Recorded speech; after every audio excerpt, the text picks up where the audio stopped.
stage where hearts unfold in the morning glow, stories untold.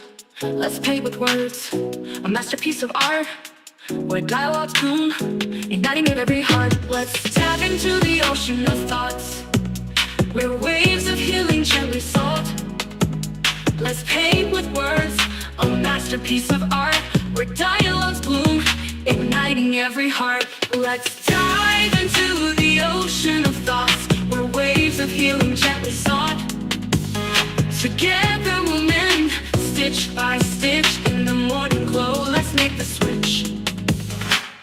A symphony of voices, harmonizing the air, echoing truth, banishing despair. Let's sow seeds of unity, watch them grow in this garden of hope under the morning glow. Let's bridge the gaps, erase the line in the tapestry of hearts that love shine. With every word, a step we take towards a brighter dawn for all our sake. Welcome to the morning glow, where dreams take flight in this realm of possibilities. Let's unite, together we stand, hand in hand, healing the nation across the land.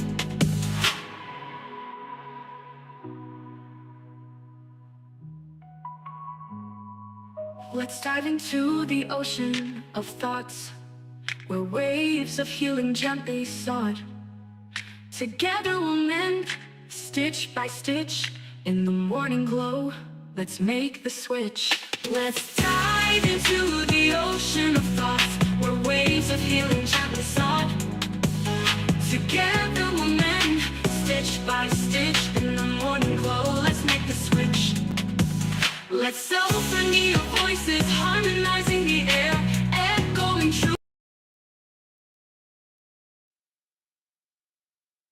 Welcome to the morning glow, where things take flight and the possibility will be now. Oh, good morning, good morning, good morning, good morning, good morning, and good morning, everybody. Good morning, everybody. Welcome to another episode of The Morning Glow. Welcome to another episode of The Morning Glow. Got a great broadcast for you this morning, as I hope and I pray that we always do. I'm not important, just a question asker. My name is Raheem Osman out of Atlanta, Georgia, but I got my sister and my brother from another mother, but we got the same father. First on the line, Dr. Val. Good morning, young lady. How you doing this morning? I'm doing blessed, wonderful, and as they say, highly, highly favored. Highly favored. There you go. And highly. Hallelujah favored. There you go. Cassandra Alexander Green. Good morning, young lady. How you doing this morning? Good morning. Good morning. Good morning. Badger. Good morning, sir. How you doing this morning? Giving thanks to Yahweh for another day. Amen. Good deal. Captain Leonard. Good morning, sir. How you doing? How you doing this morning? Good morning, Good morning, Raheem and the Morning Glow family. Good deal. Good deal. Well, today is Thursday. Now, I'm gonna go ahead and throw something out there. Dr. J ain't got here yet, but I'm gonna throw something out there anyway. Today is the $75 outfit challenge. Today is the day. I didn't say nothing else about it because I ain't think I was gonna have to remind you. You said 50. Well, 50. Oh no, 75. Well, it was 50. It sure was 50. Yeah, it was 50. Is the day for the 50. And then we got Cassandra, J, Val, Toya with a T, K with an E, and Annie from Mississippi. I'm gonna see who all did the challenge. I'm gonna see Dr. Val. She put her hand over her mouth, so I know she ain't did her $50 challenge. I know she ain't did her. I didn't tell you. I said I ain't gonna say nothing because all of them know what the challenge is, and I know they was gonna do it. I know they're gonna do it. Leonard, how many people you think did it? Well, actually, I'm just realizing I must have missed it. Yeah, there was a challenge. There was a dress-off challenge. And the only thing they had to do, they didn't have to spend no money. Go online and put outfits together. And the prices of the outfit, not that it's gonna cost you anything. They don't want it to cost you anything, but they were supposed to go and put those outfits together, and we was gonna look at it and see who had the best outfit. So they had to coordinate. Come on, Leonard. Come on now. And see, I even went so well, I see Dr. Val got something sparkly on. That's why I'm saying I got my outfit. Look, Look, look here, Leonard. Okay. I think they're just Is I'm it lying. kind of making going them? with the right now. Is this a contest? Yeah, it's a contest. Yep, it is. Okay. And everybody was supposed to come up with their dress and outfit, and we're just gonna judge it and see who was gonna win. But Oh, okay. yeah. But then I don't think there was a follow through. I don't think, I'm I'm just like, saying. I'm Mm-hmm. gonna wait for you. I'm gonna wait for you. Okay. No, go ahead. Go ahead. Did you do your follow up? Yeah, I have an outfit I happen to have already in my closet I never wore. So I paid zero. Look here. Look, Leonard, I smell something. I said, you know what? She worked it out. She ain't had to spend nothing. I Leonard, didn't have to spend nothing. I never She wore got on it. some sparkly earrings to go with them. Oh, look at that. Never Yeah. wore, never wore. And Leonard just helping this cause. Leonard just helping. Thank you, Leonard. You're number one in my book. Look, yeah. Okay, all right. But anyway, hold on, Cassandra. You was a part of this competition. Did you follow up? Nope. Okay. Let me see. That's all that we have right now. Anna from Mississippi hadn't got here yet, so I'm gonna ask her when she get in here. Toussaint, he said he wasn't participating in it. Toussaint said, Toussaint said every time he go, Leonard, Toussaint said every time he go to buy some clothes, his wife say, put that back. And so he's not the best. He's not the best of shoppers. Now, wait. Now I'm gonna tell you. Tucson will get clean on you. I don't see some pictures. Watch this. Toussaint wife will clean him up on you.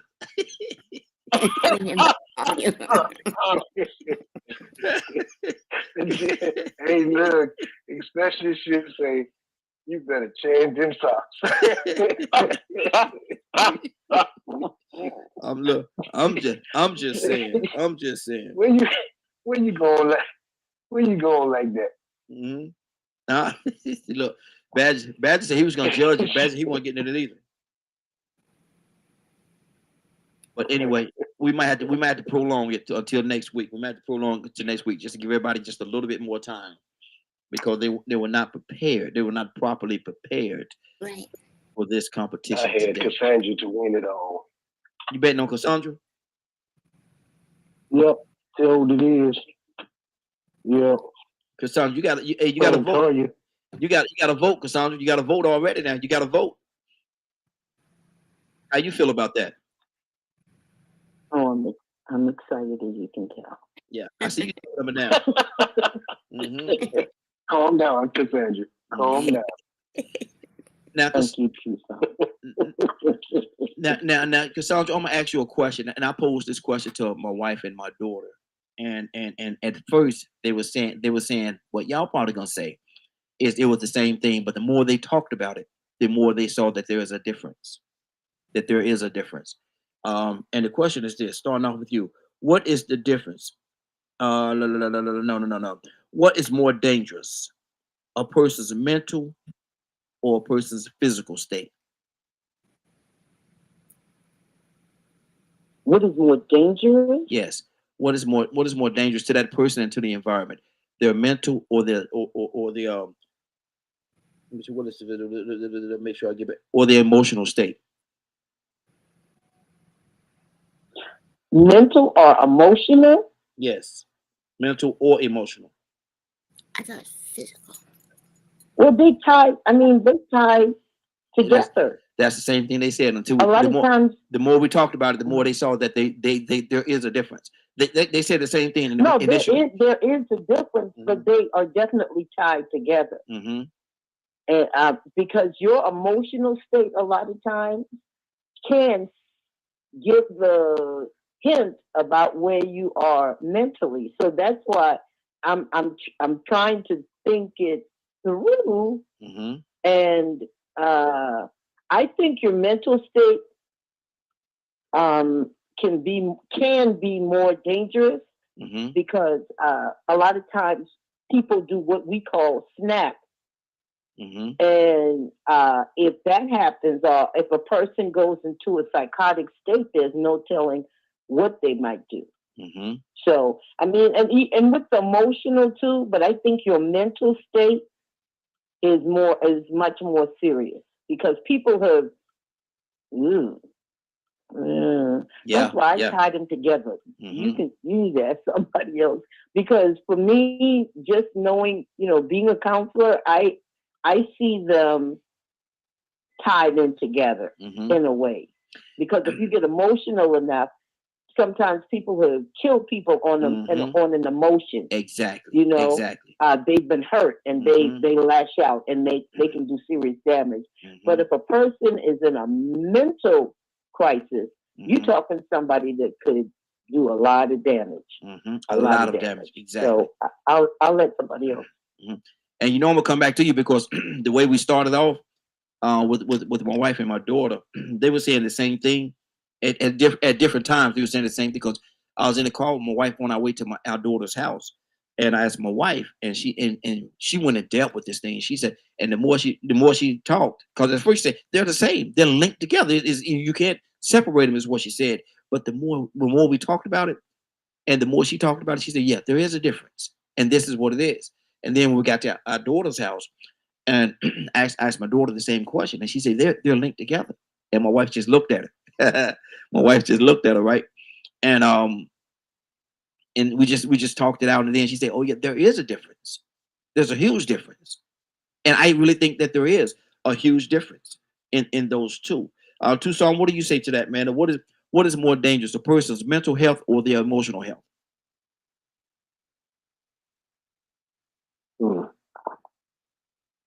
Mental, definitely.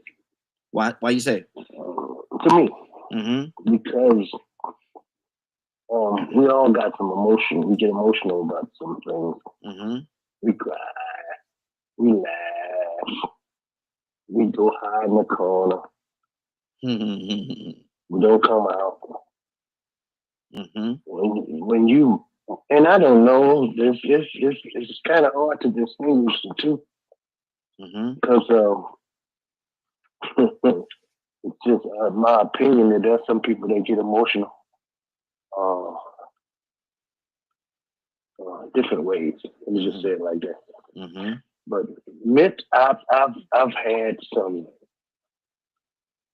first-hand experience with people with mental issues, and there's no limit to what will you think they won't do it. Yes, they will. And we call people off their rocker. But you don't think that a person you don't think that a person emotionally, because emotions has made people kill other people. Emotions, they get caught up in their emotions. And like I think I've heard Leonard say many times here, the prison is full of people that was emotional. The prison is full of people that were emotional at that particular moment. But go ahead. So is it possible to calm the emotions? What is that echo? I don't hear it. I always get an echo. I think you be doing it on purpose. No. We're doing it on blue. I've been doing it on blue, not purple, but blue. Go ahead. No, man. but when you can't, a person that's disturbed, mentally disturbed, you can't calm that down. You can medicate it. You probably do better sedating them. Wow. There are people that are mentally get to the point that they have a mental issue. They strong as an ox. Yeah. You can't control that. Remember the man that had was come out of the tomb. He was. They call it demonic. Influence and possessed. They call it that. I'm wondering if that's the same thing. I don't know. But I don't know. I'm gonna have to sit down and think about that. It's a lot. Maybe somebody can define the two. Mm-hmm. It's a lot. It's a lot tied into it. Badger, which one you think is more dangerous, mental or emotional state? Oh, I'm sitting here and I'm smiling because this is a question that I have been asking and doing my best to learn since I was a kid. Wow. Um, I dug in that because, time. huh? I dug in that time, though.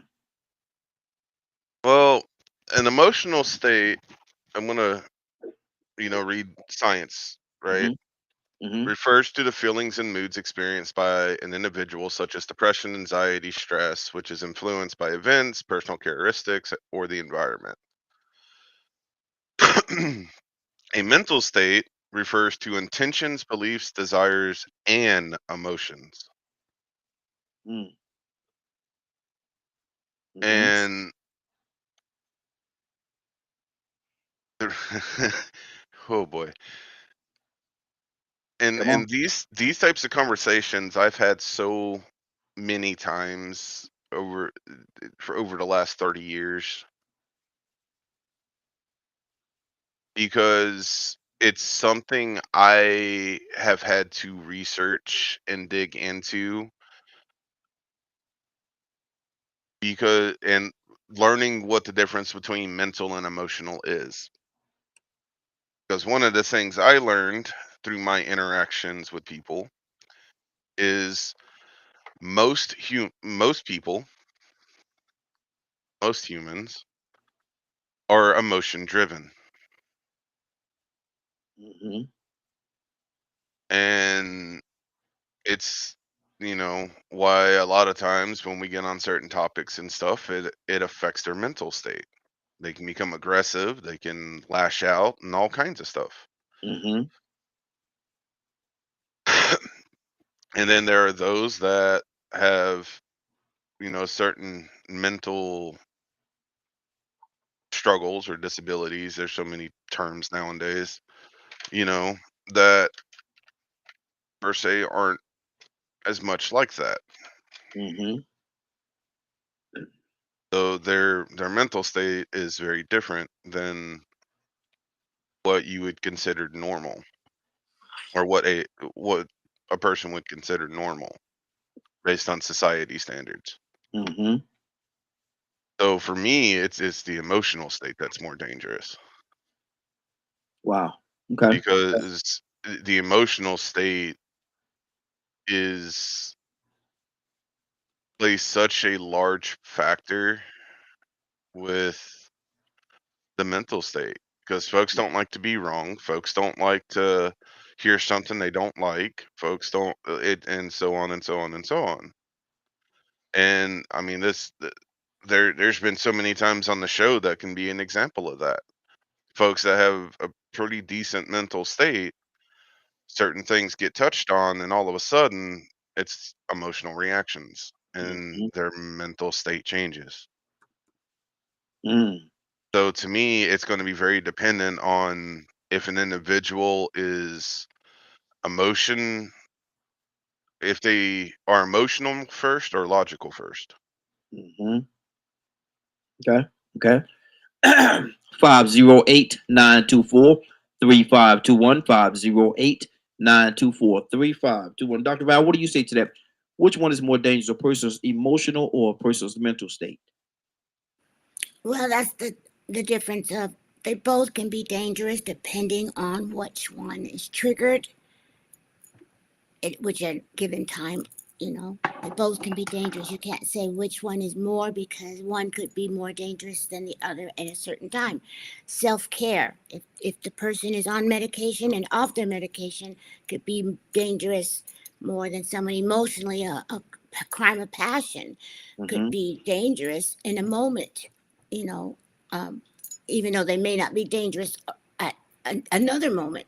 But a crime of passion, that's an emotional jealousy. If you see somebody, or I mean, these crime. I just saw something where the guy found out his wife was a man.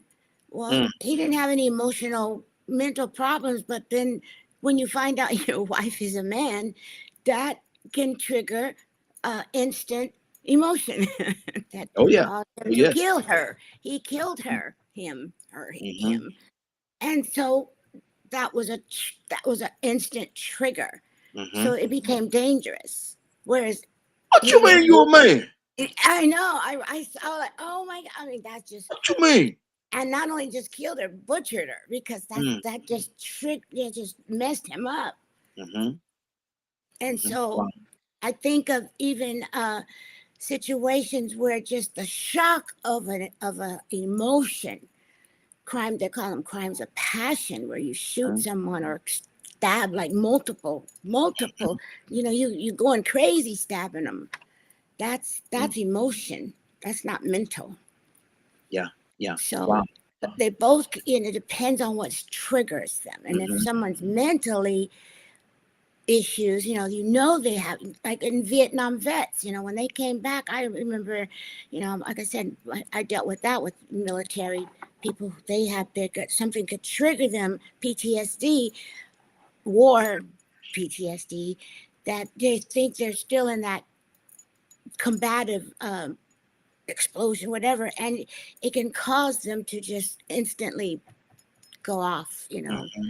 in a sedative, in a calm situation, but they will, think they're in danger or freak out, and I've seen that a lot. So that could be dangerous as well. So it's whatever triggers them. Exactly. Good deal. Good deal. Captain Leonard, what do you say to that, man? Which one is more dangerous, the emotion or the mental? Well, I'm not sure about the dangerous part, Mm-hmm. but the mental health is the big one. Mm-hmm. Mental health encompasses emotional health, Mm-hmm. and I think mental health is dealing with the person's emotional, psychological, and social awareness or well-being, Mm-hmm. and it's overall. Now, emotional health also deals with how you deal with certain issues and circumstances, and that the way you deal with those issues and circumstances may be related to psychological issues that you may have. Mm-hmm. Mm-hmm. So I wouldn't necessarily say one is bad or not. It really depends on the person Mm-hmm. and their overall mental health has a lot of effect on how they deal with emotional issues and things. So with that being said, Leonard, do you think that a person that has very good mental health could go in, could encounter a situation that would emotionally make them dangerous? Like what Dr. Val said, you've been married to this person for 3, 4, 5 years, and y'all trying to have kids, then you find out that the person was at one point in time in their life a man and can't have kids. Right. Can emotions of that lead the person to be dangerous? Well, a mentally healthy person deals with that situation a lot different. Mm. Mm. See, your mental health should be checking your emotional health. Mm-hmm. And I don't think you really want to say emotional health, but for the sake of conversation, we'll just say emotional health. Mm-hmm. Good morning. Your mental health Mm-hmm. really is a big factor Mm-hmm. as it relates to how you respond with certain stress, Mm-hmm. Mm. how you cope with that. Okay. It's not always that you just kill somebody just because you felt like killing them. No, there's the story behind why you're going to kill them, why you feel it's necessary to kill them. Mm-hmm. Some people usually just get a divorce and move on. Mm-hmm. Mm. See, So how a person behaves that Leonard, it is. I think related. that's I think, and like you said, I think that's an individual thing, but I think that it has the propensity to lead a person emotionally to flip. Well, I don't really get into what leads a person to flip. Mm-hmm. or anything of that nature, but it has a lot to do with their mental well-being. Mhm. If you are a mentally healthy individual, your actions reflect as such. Mm. That's that. I That's that. That's that. Go ahead, Dr. Val. say that. I remember you had a story back where the man killed the guy who was messing with his son. Mm-hmm. And then that triggered him to Yeah. kill that man. Mm-hmm. Yeah. Whereas he Yeah. probably would not have killed anybody. Mm-hmm. But because of what happened, that was when I first came on the show. That was your first story. Mm-hmm. Exactly. So Exactly. that's one example. I think, if not the husband, a child. See, and I think so too, Dr. Val. I think that a person they could be mentally strong, but something could happen in their life, like that situation. You know that it pushed him over the edge. There was nothing wrong with him mentally, but it just pushed him over the edge. Cassandra, I'm going to speak to the counselor in you right now, Cassandra. What do you say to that?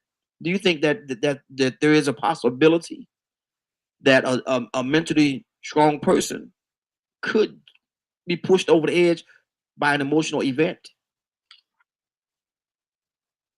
Absolutely. I mean, it happens all the time. Mhm. Road rage is one of them. It may be somebody that's normally perfectly mentally healthy, but Mhm. something happens on the road. Somebody, cuts them off, or slams on brakes and make them all kind of things. Yeah. And that person can go totally off in their emotional being. Mhm. And I mean, they're normal. I mean, you know what I'm saying? Their mental health is normal, but Mhm. that particular situation set them off. Yeah. So it happens all the time. It happens all the time. And can I just inject this so that we can keep this clear? Yes. There is a strong difference between mental health and mental illness. Mhm. We all have Yeah. mental health. Mhm. Mhm. You understand? Yeah. Mental illness is something totally different. So we got to make sure that we keep them separated. Mhm. That's good. That's good. It's truth. Truth. Badger, Oh, can I read this, please? go ahead. Read it. Okay, I want us to remember this. Hold on. I want to read it, so I'm not making it up. People know I'm not making it up. Okay. Mhm. Okay. So a person's mental state rather, is a person's psychological and cognitive condition, encompassing their thoughts, emotions, beliefs, and behaviors. Now, just in saying that, your mental state, your emotional state comes under your mental state. So we need to make sure that there is a strong difference, because your mental state encompasses your cognitive function, your emotional state, your behavioral pattern, your beliefs, attitude, and your consciousness. Mhm. That's your mental state. And we all know, your emotions is dealing with your feelings. So Mhm. we gotta, there is a distinct difference. Our mental state is much more dangerous to me. And Mhm. if you can explain, how you came up with, if you came up with emotional, I would love to hear it, because I can learn something always. Well, it just that's a question that actually like Tucson said, I was sitting on my recliner with my hands behind my head, and it came to me. And so I didn't do any outstanding research on this particular topic right here, but I just know, and I thought within myself, are they the same or are they different? And in my assessment of it, I came up with the idea, with the mindset that they were different, even though they have some similar, a lot of similarities. There's a lot of similarities there. I find that there are a lot of differences there as well. So, Raheem, Yes, you were about to come to me, right? yes, I was. Okay. So it's so interesting to hear that, Mm-hmm. because so a lot of folks know that's come to know me. I work with a lot of people that live with the label of autism, right? Mm-hmm. Most of us are taught a concept to learn how to socialize with people. Mm-hmm. And the concept is we are logic driven humans. Mm-hmm. The issue is when we are doing our best to socialize, is the majority of humans are emotion driven. Mm-hmm. Most responses, most reactions and things come from an emotional uh point of view. Mm-hmm. So a lot of my therapy sessions and different things like that is helping me understand how to communicate with people. It's another reason I weigh my words so heavily, Mm-hmm. is because I've been constantly taught since I was little that if I want to socialize with people, I have to be aware of their emotional state, Mm-hmm. not their mental state, their emotional state. And that's how I was taught to socialize with people Mm-hmm. from being little. So, and that's why I came from the place that I did. It's been part of my teachings. It's been even in my culture we talk about it, Mm-hmm. because the um so like how I deal with trauma versus how other people deal with trauma, or a lot of people with the label that I have can approach trauma from a logical standpoint, while a lot of other people have to process it through the emotional side of things. Mm-hmm. So to me, or at least this is the experiences I've had with a lot of people, is the mental state, saying that it refers to also the emotion side. Mm-hmm. Most Do you, interactions do you agree? Do you agree with that? agree with what?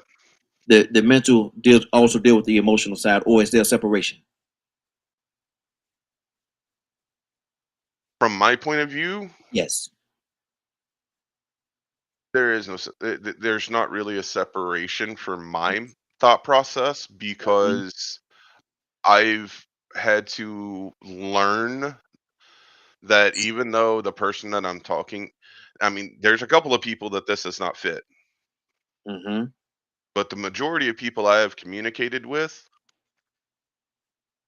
have an emotion Mm-hmm. that will dictate how they respond. Mm-hmm. So for me, I've seen some of the people that are so strong in their mental state, but the moment anything that could trigger emotion, be it fear, something against a belief, or any of that, the logic goes out the window and it's all emotional. Mm-hmm. And so, with that part, does it have anything to do with the mental? The emotion becomes the entire mental. Mm. It, Okay. but this is not, from my perspective and from how I was taught. So don't take it as 100% truth. This is Mm-hmm. just learning how to live with autism, and the Okay. things that I've been trained, and things that I've heard other people with the label of autism and certain other mental disorders also deal with, and how they were taught. Mm-hmm. Wow. Wow. Tucson, what's on your heart, brother? Talk to me.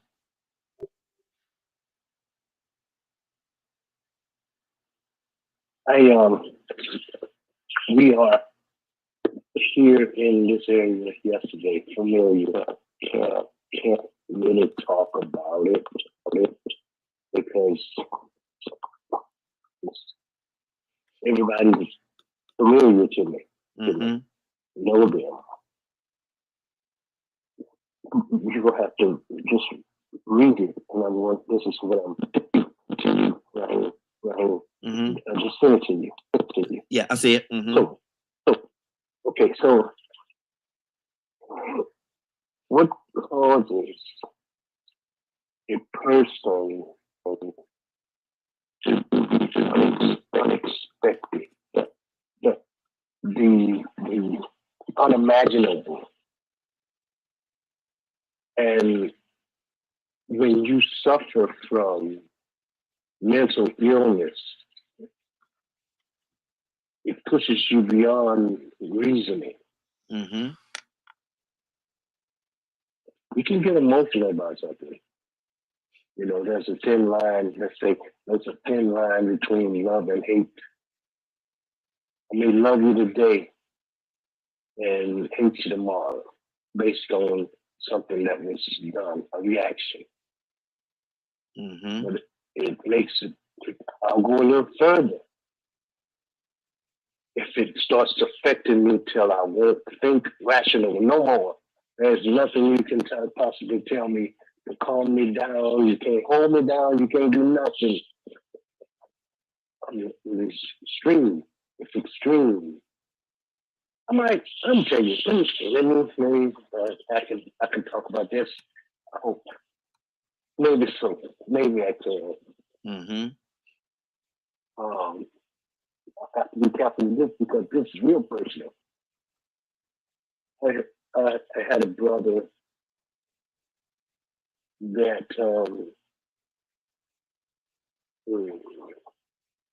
he was good athlete. In him, I mean, he was our protector. I mean, he was good in basketball, baseball, track. And he went out one night, come back and never was the same. Never. Mm. I'm talking about it. You would never think that this was the same person. Mm-hmm. Never. We tried everything. Mm-hmm. Everything. Yeah. Until the day he passed on, that young man that left home and came back, it just was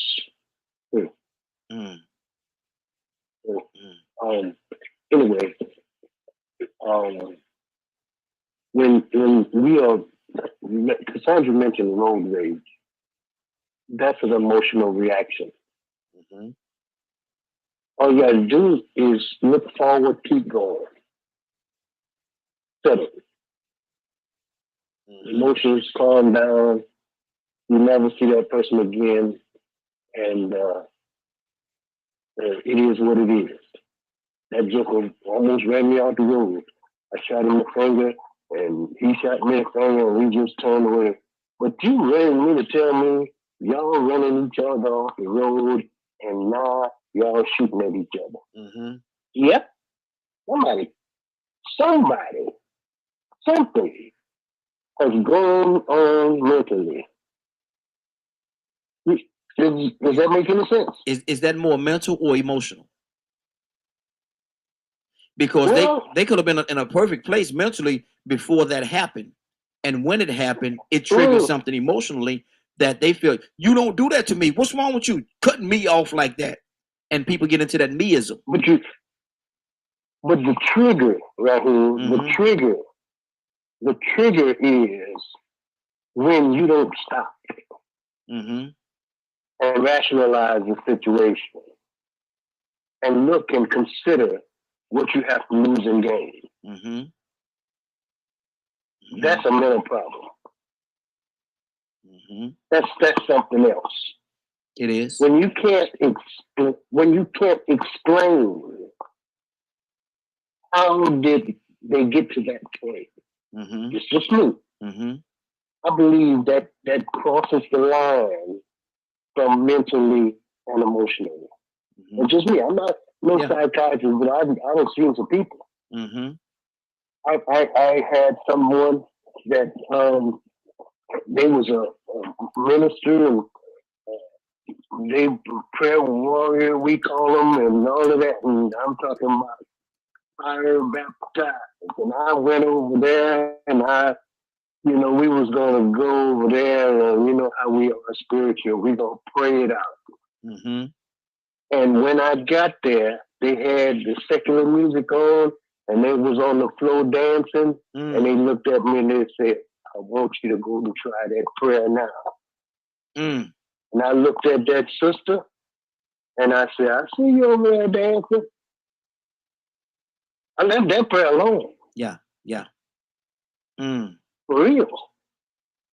There are some things that we got to be careful about when it comes to mental states. Mm-hmm. I've seen so many people that have been, okay, we're gonna bring them to the altar and we're gonna pray them. And the ones that pray them need prayer. Mm-hmm. Yeah. I've seen that happen. Yeah. Exactly. 508-924-3521. 508-924-3521. We're asking the question, what is the difference? What is the difference between a person's mental and their emotional state? Is there any difference? Leonard, talk to me, brother. Dr. Val, come to you next. All right. I think you came to me before, but like I said, mental health is the big one. Mm-hmm. Mental health is usually related to how you behave. Mm-hmm. If you're not mentally healthy, it's usually going to be evident in your behavior, Mm-hmm. how you handle things, how you respond to things. Mm-hmm. That response that you have to things is emotional response. Mm-hmm. Mm-hmm. It's an emotional response to a certain situation, circumstance, or what have you. But it is dictated by your mental health. Mm-hmm. Very rarely does a person behave like a fool and really not be a fool. Mm-hmm. You know what I'm saying? I've seen some very wise people flip the switch though. Well, it depends why you would say wise. I wouldn't use wise. Mm-hmm. Behavior is evident of your mental health. Mm-hmm. It's the evidence of your mental health. That's how your mental health is determined, by how you behave, Mm-hmm. how you respond to issues. Mm-hmm. So it doesn't matter who you are. If you're doing something, you've made a conscious effort to do it. Mm-hmm. Why did you do it that way? Why did you behave that way when you heard that someone died? Do you always behave that way? Is it death or is it the person? Leonard, have you ever seen anybody, or you Because yourself, people die have you every ever day, had, but you don't act like that about everybody that died. and let me ask you this question. Have you ever seen anybody or yourself had road rage where you got angry with somebody for cutting you off or whatever happened on that street? That, have you ever seen that before? Or have you ever experienced that? Most definitely. Okay. But you could have been in a And depends on how far you go. Mm-hmm. Truth. It's evident of your mental health. But my thing is this right here. During If that you time, chasing people at down the moment, Leonard, and you going all off Leonard, about something. Leonard, at that moment, when you angry, you could have been in a good conversation with somebody riding the car. Y'all could have been in a good mental place, and all of a sudden, here come Bubba and cut you off, almost run into you or whatever. You have a tendency. People have a tendency sometimes to go off, all the way off. Now they ain't got to chase them down or do anything. But at that moment, they're angry, man. The emotions is taking over. Like Badger said, the emotions take over. Anger is a normal emotion. Mm-hmm. I mean, there's nothing wrong with being angry. Yeah. Mm-hmm. But what did you do because you were angry? Mm-hmm. Mm-hmm. Mm-hmm. If you just, man, why did you do that? Going on about your business, that's not a big deal. Mm-hmm. Mm-hmm. But if you start chasing people down, want to get next to them to flip them off and want to do so, you might want to check yourself, because it's evident that you have a problem with that. Could be. Dr. Val, talk to me. Well, I know according to Dr. Amen, one, he says we all have brain damage because Wow. just that's his, because of our brain. Mhm. It's so sensitive and tender, and he does brain scans, and he's a famous doctor. His name's Dr. Amen, spelled like amen. And he does PBS. He does all these, he does brain scans, and that's number one. We in deliverance. He was one of our teachers, because we got to pray for our brain, Mhm. because our brain is our main computer for the whole body. So we do have to take care of our brain. We do have to be careful what we do and eat. Some simple things can cause brain damage that we don't even have a clue. How we toss kids around and kids are hitting their head against the wall, and simple things can really damage our brain. That's number one. And we need to really be careful what we do with our head, because it can damage our brain. But anyway, that's one. That's a whole nother thing. But I have a family member years ago. His brother put him out. We were in our 20s. And his brother put him out of the house, him and his girlfriend. And he had a Caucasian girlfriend. Mhm. And so when he put him out of the house, y'all got to go. I want my house the house to myself. So he put them out. Well, that same night while they were in the hotel room, the girlfriend called my cousin the N-word. And when she called him the N, now his girlfriend. And jokingly, it wasn't the right time. And she called him the N-word. So he got mad, put the pillow over her face. Mm. And when he put the pillow off her face, she was dead. And so it triggered him to do that, because he was already angry being put out that same night. And so he ended up, of course, in prison, and then from prison to the mental hospital. And he never was the same, because he killed his girlfriend, murder. And then he was out of jail prison, did his time, but he was never the same. He ended up in Napa Valley Mental Hospital for the rest of his life. It just messed him up. It just totally messed him up. Wow. Mhm. Cassandra, what do you hear in that? Because that was an emotional thing. I don't know whether, what do you say about, I don't want to lead you. What do you say to that, Cassandra? That's a true story. Yeah, no, it was that was definitely emotional from the fact of his brother putting him out. That is because I don't care how much we think we're, I'm super strong or whatever. There are certain things that take place that can damage you in your emotional being that some people never recover from. So think of how many family members don't talk to other family members because of something that happened when they were kids.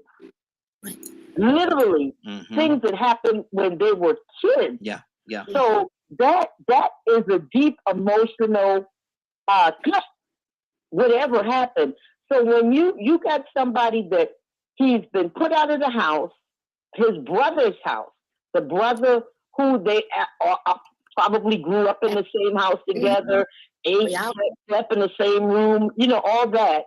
And then I'm already down, and you put me, whatever the reason, he may not have been paying, I don't know. He may have been justified in putting him out. I don't know. We don't know that part. But the idea that he does that, your brother puts you out, and a girlfriend, and with a girlfriend, and now you're in a hotel, and then the woman that is supposedly loves you, that cares about you, is jabbing at you as well, and you're already damaged because of what has happened. All of these are emotional reactions. All of this is emotional. But I can see, because we call it snap. Yeah. We call it snap, and that's what happens. People, it's just too much for their emotional being to handle. So, can you imagine how that affected him? That she is going at him, and he's trying to get her. And I know women. I know women. We know how to get at you. Yeah. So she is taunting him, and he loses it or snaps. And the next thing he knows, he got a pillow over her face, and she's dead. All of those are emotional things that play into him having a total, I call it breakdown, snap, whatever you want to call it, Mm-hmm. and causing the death of that woman. Wow. All of those were emotional reactions. Think about it. Mm-hmm. Yep. Wow. Think Wow. about it. I don't think he was mentally ill. I don't think Dr. Val mentioned anything about him being mentally ill before all of this. No. If No, he was, never. we were talking another story. Mm-hmm. Wow. I grew up But- with him. No, it was not. We were all shocked. We were all like, it was devastating to everybody. Yeah. No, it Yeah. was never a clue, nothing like that. Yeah. Was he ever violent? Yeah. Nope, never violent at all.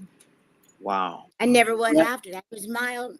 He was just totally, and he still had a sense of humor. It was just different after that. He was just different. Mild, still calm, but he was just different. He just wasn't the same. Mm-hmm. Wow. Wow. Badger, talk to me.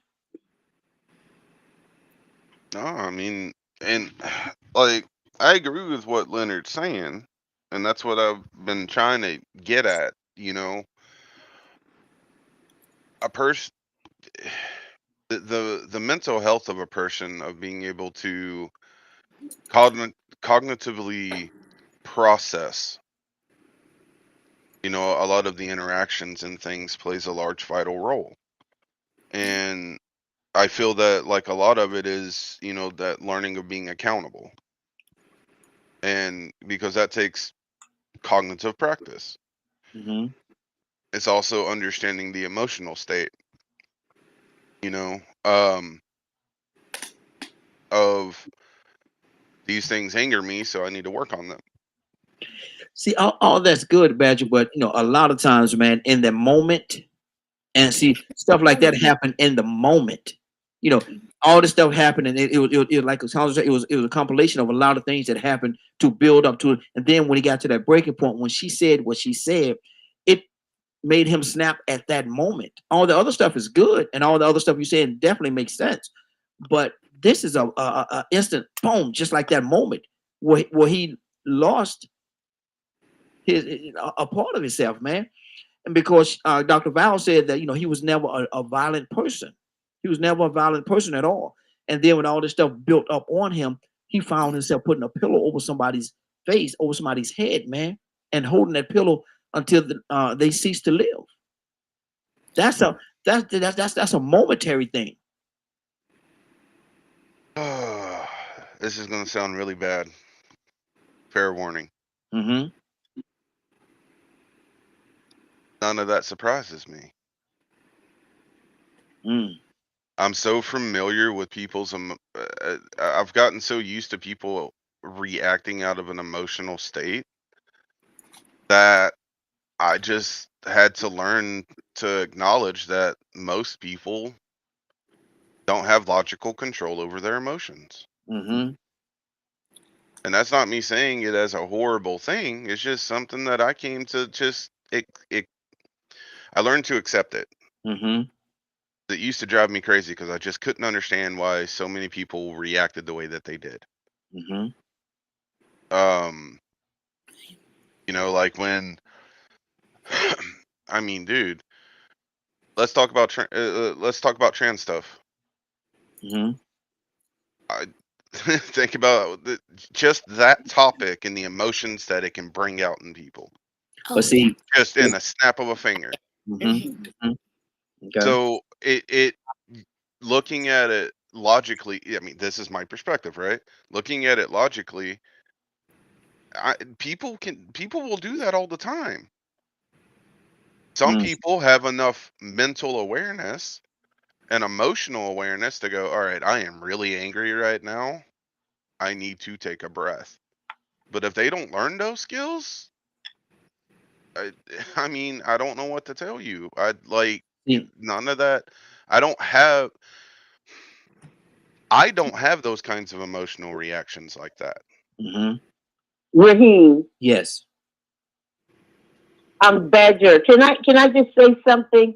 Because of your even whatever wherever you are on the autism spectrum, a part of the autism spectrum is I have two nephews that are autistic.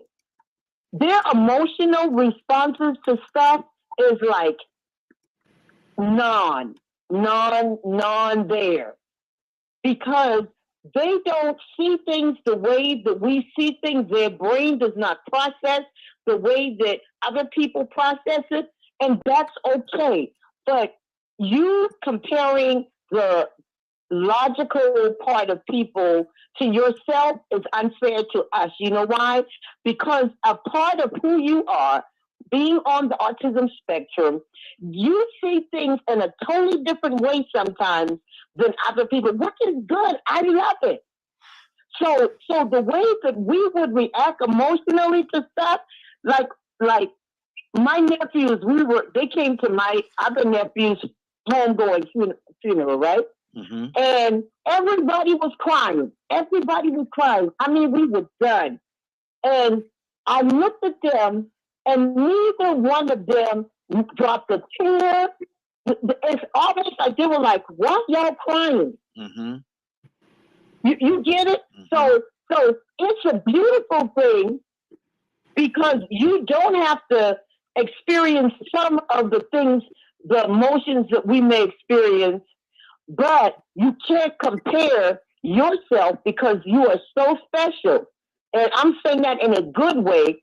And the way that you process, it's wonderful. I wish I was like that. But you heard something about domestic violence, rape and stuff. Man, I'm ready to blow something up. Mm-hmm. And that's the emotional part of me. Mm-hmm. Yeah. Yeah. So I just want, don't compare us with you, bro, because you're way above us when it comes to that. Thinking logically and not walking in your emotions, that's a beautiful thing. Mm-hmm. And that's one of the reasons why I'm going to come back to you, Badger. And that's one of the reasons why I couldn't say anything about that. And thank you for that, Cassandra. Because you have to deal with each individual where they are, and deal with it, and how they deal with it is how they deal with it. I can't tell anybody else how to deal with it because I don't know their experiences or their mental state or all the other layers that's involved there. And so I would be totally rude and disrespectful if I try to say, well, you got to do it this way, or you need to do it this way. No, it's not my place to do that. But go ahead, Badger. Well, that's why I said what I said earlier. And Mm-hmm. I guess people missed that part. To understand the emotional state, I have had to be taught and researched Mm-hmm. and all that kind of stuff. And that's what helped me learn how to communicate with people. Mm-hmm. And I apologize to Cassandra if my words came across as me trying to compare people. No, Badger. I'm on your side. I'm applauding you for that. I'm not disappointed in it. I'm like, boy, I wish I could be more like Badger. Mm-hmm. This is a negative thing. It's a beautiful thing. That. So Badger said, I don't know about all that. Yeah, I don't know about all that. So, but that's what I'm also trying to add in as part of the conversation, Mm-hmm. Because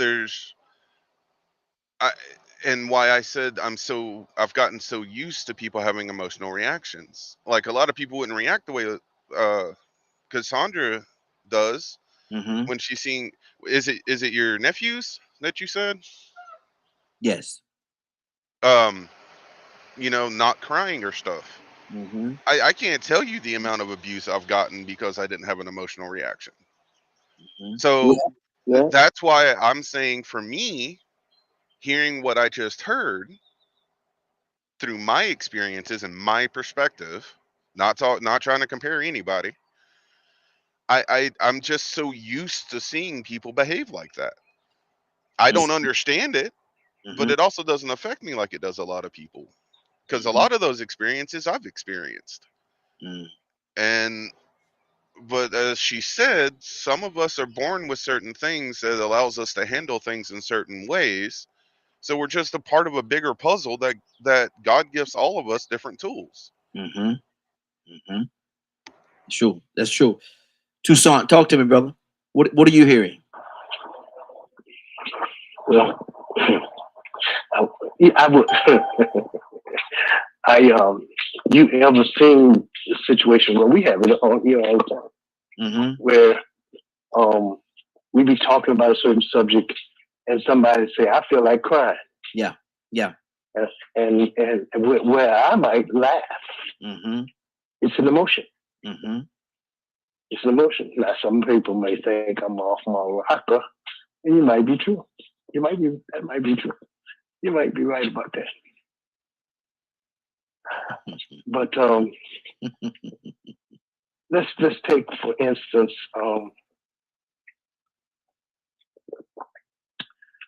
in the workforce. Okay, Mm-hmm.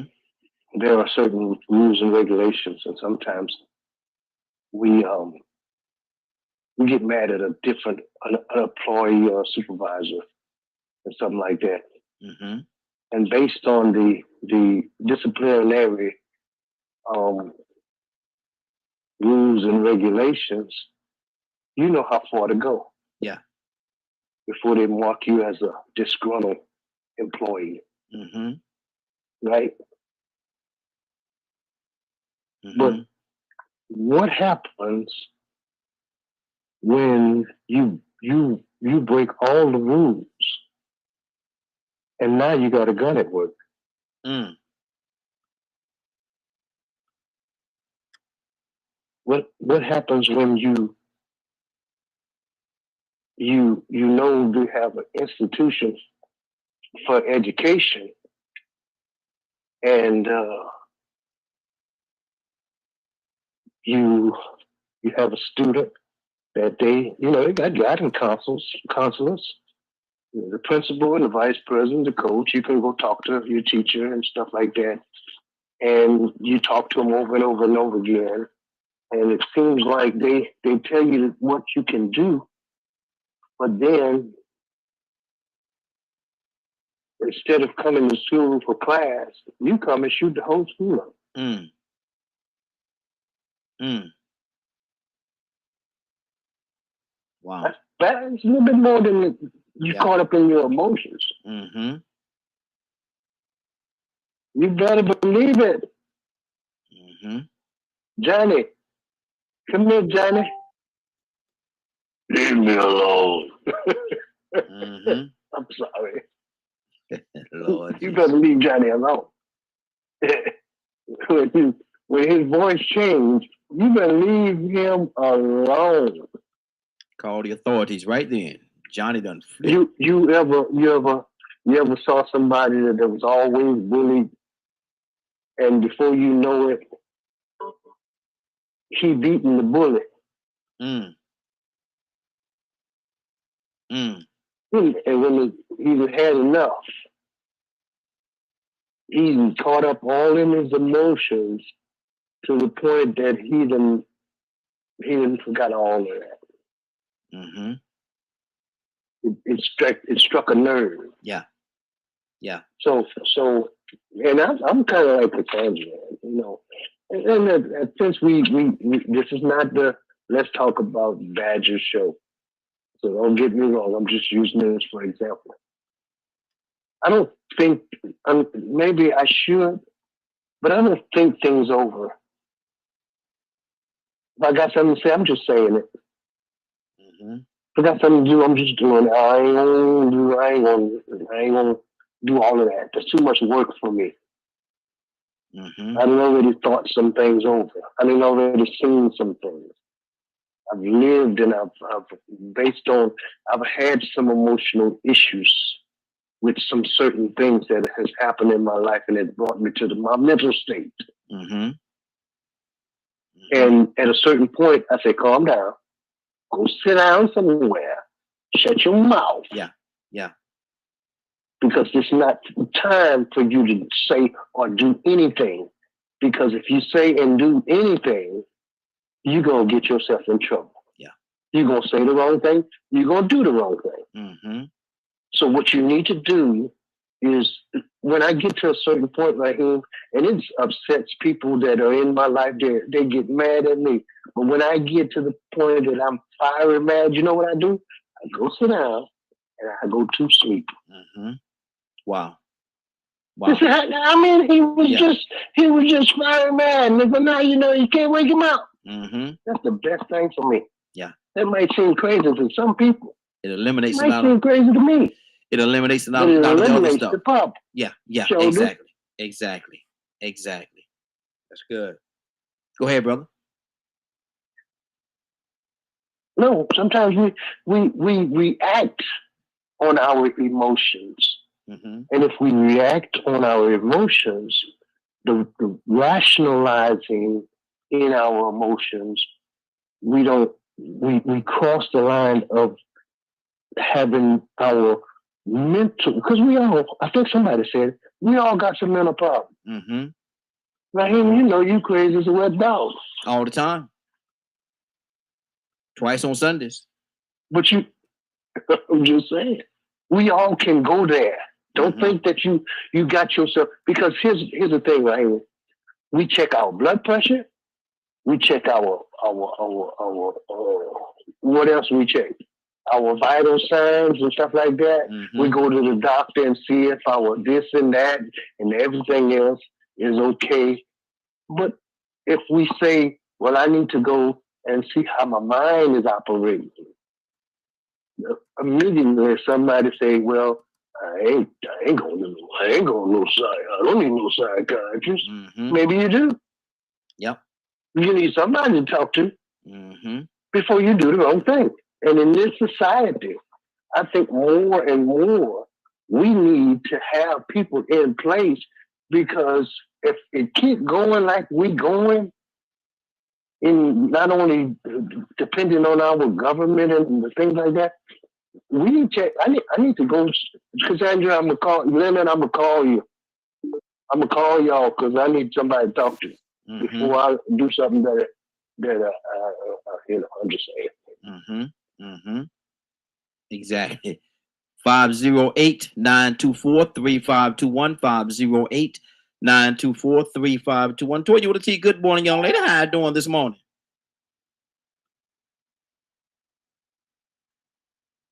Good morning. Good morning. Yes, we hear you. Toya, you asked a question this morning. Yes. What is more dangerous, a person's mental state or their emotional state? If it's a woman, both. Most of us women operate, and most men operate from their mind. Saying, I think what I'm noticing today, and I hate to have to say it, but a lot of single women that raise, because they haven't had a man around them how to process their emotions the way a man does. So now that's a double whammy, because now they want to knock you off because they can't have you. Because they haven't been shown how to process their emotions. I'm sorry, my service in this room is terrible, Raheem. But they haven't been shown how to process their emotions properly. Okay. That's okay. Go ahead. We got you. Toya? But yeah, they don't know how to process their emotions properly. So most of the men, it's a problem. Matter of fact, I'm gonna try to call in. I'm not going to use this because I think no. You're fine. Wi-Fi. I'm gonna try to call. I just fixed it. Okay. Yeah, I just fixed it. Yeah, we're good.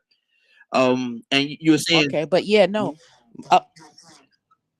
I was saying a lot of men that have been raised by mothers are very emotional. So because you already have a mental capacity that you operate out of, and then you couple that with emotion, now you're doing things because, like, you're gonna see someone get unalived because you can't process your emotions as a man. So now if you can't have her, nobody can. So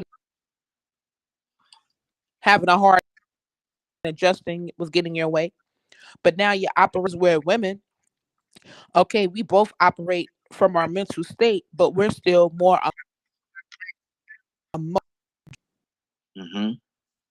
aerodynamic than a man is. You understand what I'm saying? So I'm thinking who you're dealing with.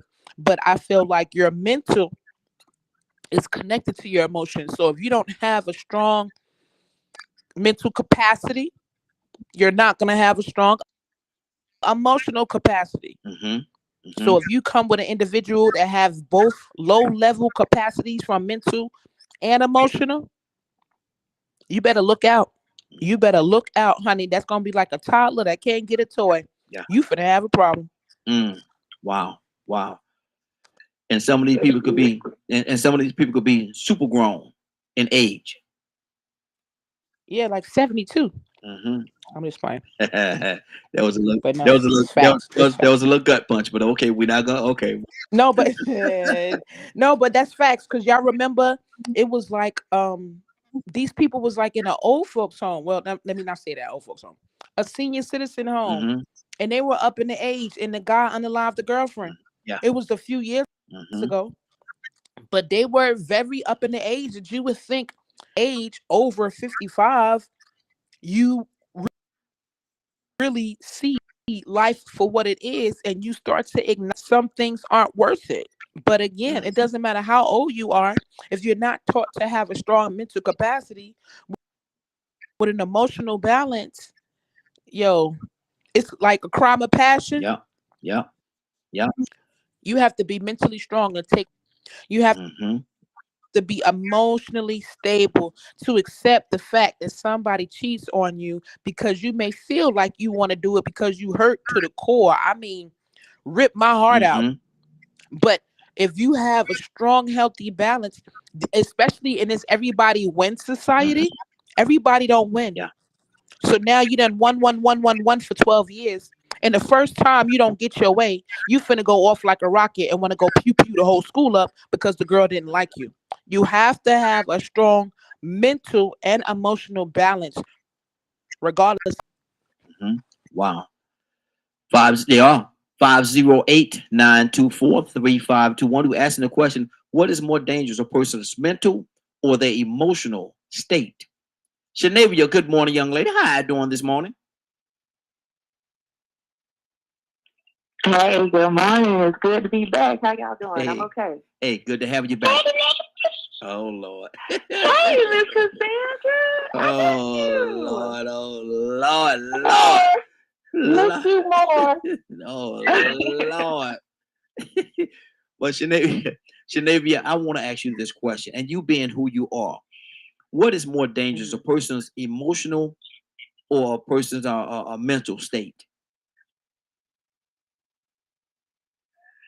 I mean, that's a very loaded question, because one affects the other. But I think that it's also important for us to have the conversation of knowing the difference between knowing the difference between mental health, behavioral health, mental illness, and just characteristics.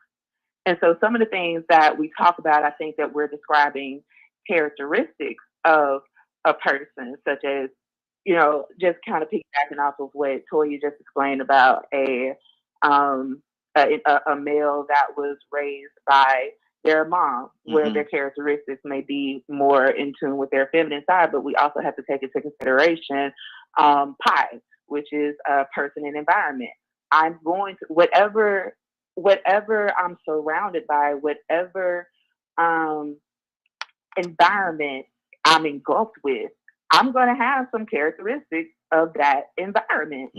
That doesn't make me any more or less emotional because of who raised me, more so than my environment that played on that as well, like the entire environment. So when it comes to that question, I really can't give a definite answer to it. I mean, because our mental health is a state of emotional, psychological, and social well-being that affects how someone may think, feel, or act.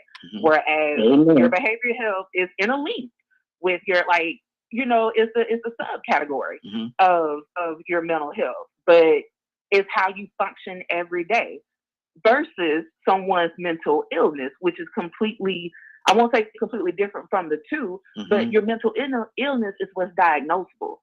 So when it comes to someone's mental and emotional state, they're really one and the same, and it depends on what has triggered you in that moment. And if you lack coping skills, I'm sorry. Let me and because we talked about this a little bit earlier as well, and I love where you're going with it. But let me ask you this question. We spoke about road rage. I mean, you and I could be riding in a car together, going to a function, a seminar, whatever we're going to, and we could be both in a good mental state. talking about what's going on or how this thing is going to go, and then all of a sudden somebody pull out in front of us and cut us off, and we almost ram them in the back or whatever the case. That's isn't that an emotional response that we'll have at that particular time that has nothing to do with our mental? I got triggered in the moment, Mm-hmm. and I had a reaction. Yes. Yes. To that trigger. Mm-hmm. That doesn't mean that I have a mental illness. No. But technically, by definition, Mm-hmm. did I have? Technically, by definition, did my mental health? Because remember, mental health is a state of emotional, psychological, and social well-being that affects Mm-hmm. how a person may think, feel, or act. Mm-hmm. So did I act out of a trigger due to my mental health? Because why? My fight or flight is initiated because you pulled out in front of me. We could have had a wreck. I have you riding in front of me. I got to get you back home to your grandbabies and your wife and your babies. So yes, my mental health, not mental illness, in that moment was triggered. So I reacted. My fight or flight mode, my survival mode kicked in that moment, which did affect my mental health. Why? Because I'm scared. I am angry. So my emotions have now been activated. I don't know if that makes sense. It does. Go ahead. I'm listening to you. Go ahead. Okay. So yes, but that doesn't mean that I have a mental health issue. I think what we're calling mental health issues are actually mental illnesses, which is something that's diagnosed. But see, in listening to you, and I may have taken it wrong, I may have received it wrong. You kind of tied the mental and the emotion, you kind of tied them together. So are you saying that there's no separation between the two at that particular time? It happened instantaneously like that?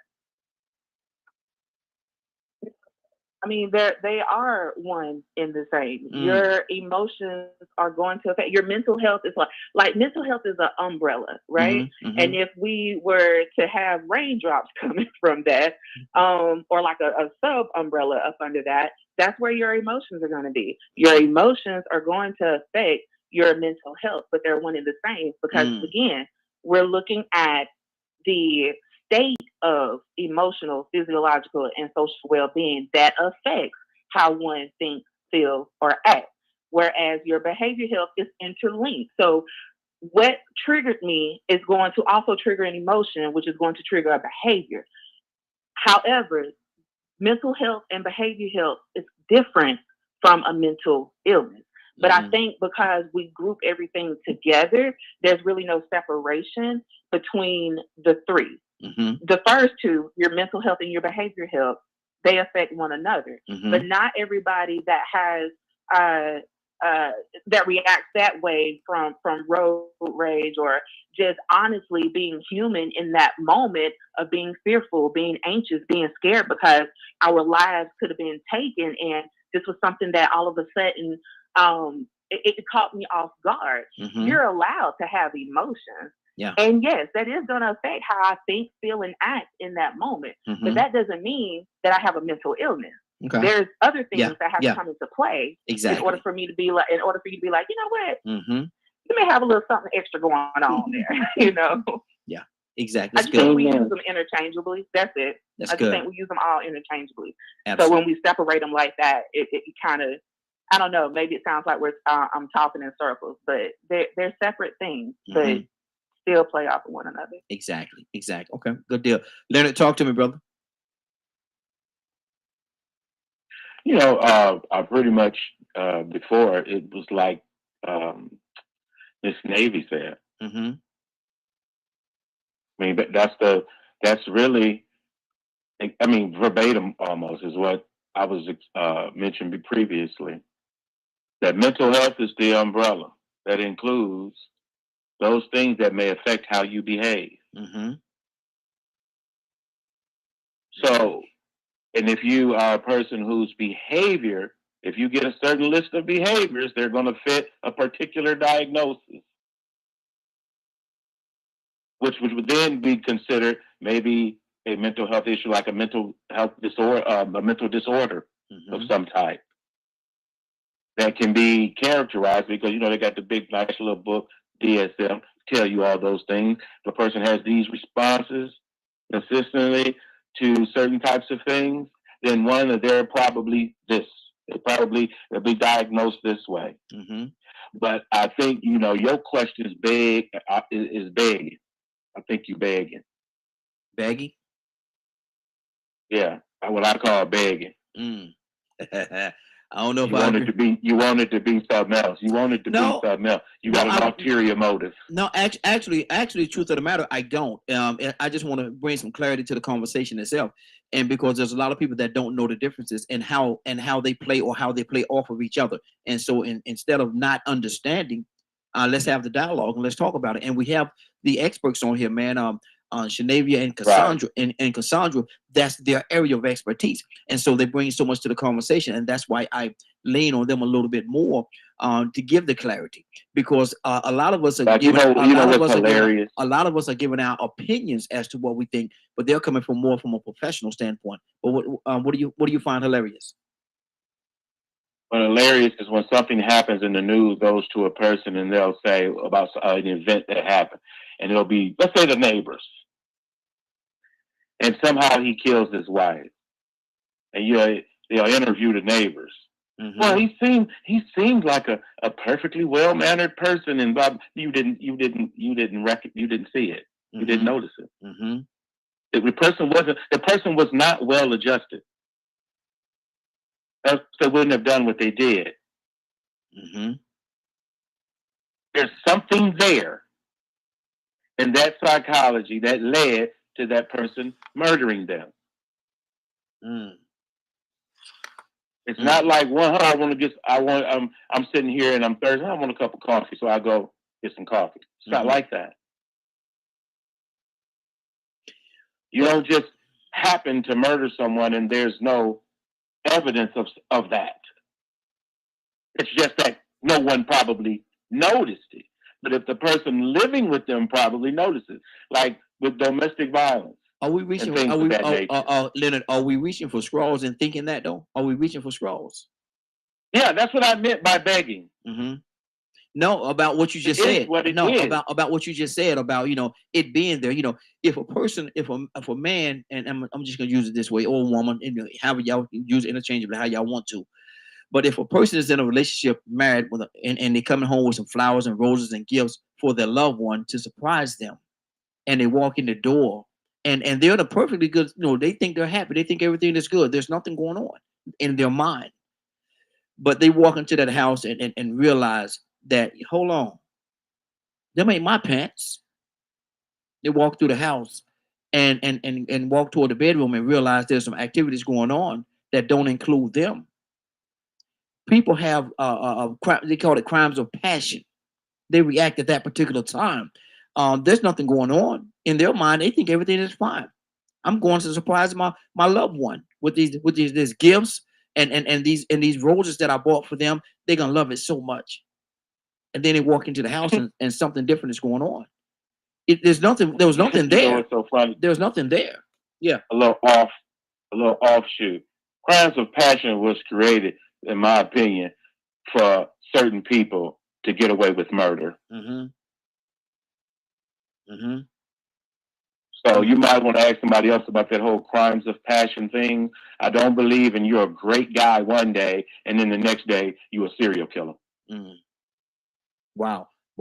Okay, let me go to somebody else. Dr. Val, what do you say to that? Because I know that if this person thinks that everything is fine and they're in this loving relationship, and they walk in the house with these gifts and they find out their significant other is partaking in something outside of them, they could react, in a very emotional way. Well, that's like the element of surprise. Yes. There are situations, and there are truly, unfortunately, that's the situation. I don't like to bring up my own personal situation, but I lived multiple years with a sociopath. They had no conscience, so they did things that they had no conscience. So unfortunately, you have to find out things the hard way. And if you have no conscience, that means you have no remorse and you have no guilt and you have no, you do anything. And I watched for multiple years a lot of damage things happen, and they had no remorse. They spent a lot of time in prison, and it was just a sad situation. But there was no clues. There was no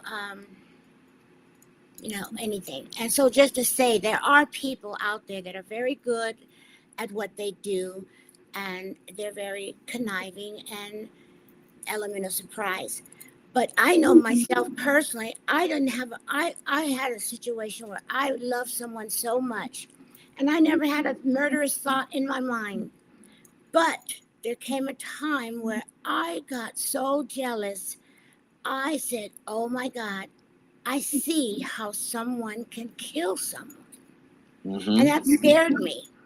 It scared me because I'm like, oh my God, that feeling to want to kill somebody really came upon me. Murderous thoughts. Wow. Because I was so hurt. And you're not a violent person. And I'm not a violent person, nowhere near violent. I don't even kill bugs. I take them outside and let them free. I still do that. But that whatever rage or anger or hurt, I said, oh my God, I could really get a weapon and shoot them because that hurt me so. And I said, oh, now I see. It's like, now I see what could make a person kill someone. And so that's when I came to the understanding of, I see now. I could do it. But I didn't, but I could see it. And then also when people want to kill themselves, that's another one. When people want to, because they're tired, you get to so depressed, and we don't know what we will do until we get into a state of mind where, oh my God, how people want to, we won't know until it happens to you. We don't know how people get to where they are until it happens to you. So how will we know until you cross that bridge? You won't know it until it happens to you. Exactly. We're gonna go in this order right here. We're gonna go Badger, Cassandra, Toya with a T, and then we're gonna go back to Navy, and we're gonna circle our way back around from that point. So Badger, what's on your heart, brother? So grateful that Navy called in because she was able to put into words what I was struggling to. And I've had this conversation with a couple of people of why, like, just in our society, why they teach certain groups of people these kinds of concepts and not everybody. And it always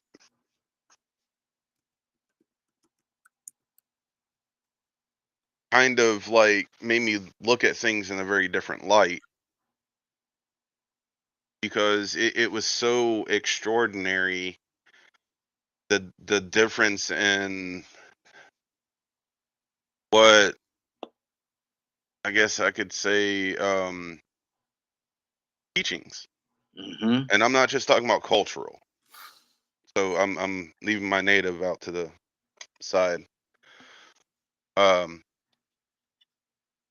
So and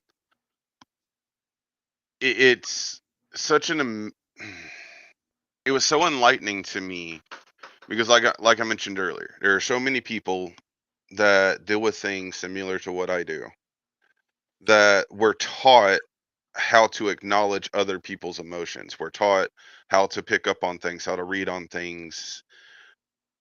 But on the same hand, all of the social skills and how to deal with things seems so opposite of how other people are taught things. So it's these kinds of conversations fascinate me to hear so many different things, because I personally feel like I'm on the outside looking in. Why so? Because it's so interesting most of my overwhelmness comes from sensory, and that's the closest I can come to understand emotional reaction. Outside of an extreme situation, like the loss of a child. Of course, I got emotional on that. I'm not that robotic. Mm-hmm. But I got to a point where I just became numb. So it's to hear how emotions can affect people to the degree that it does. I had to learn so much about it to understand how to socialize with people. That's why Navy, I am so grateful you came on and explained it the way you did. I was struggling trying to figure out how to say what you said. Mm-hmm. Because it and I'm not trying to like put me on I'm using myself as an example because part of this conversation is also acknowledging that you could have someone in your life and not even realize that they're dealing with certain things just due to a lack of awareness. And it blows my mind how, like Leonard gave a really good example because it's true. That happens all the time. Mm-hmm. Do people really understand how to pay attention, not just to their own emotional and mental state, but to even be able to pick it up in others? Why is some groups of people taught how to do this and other groups seem to not be taught this?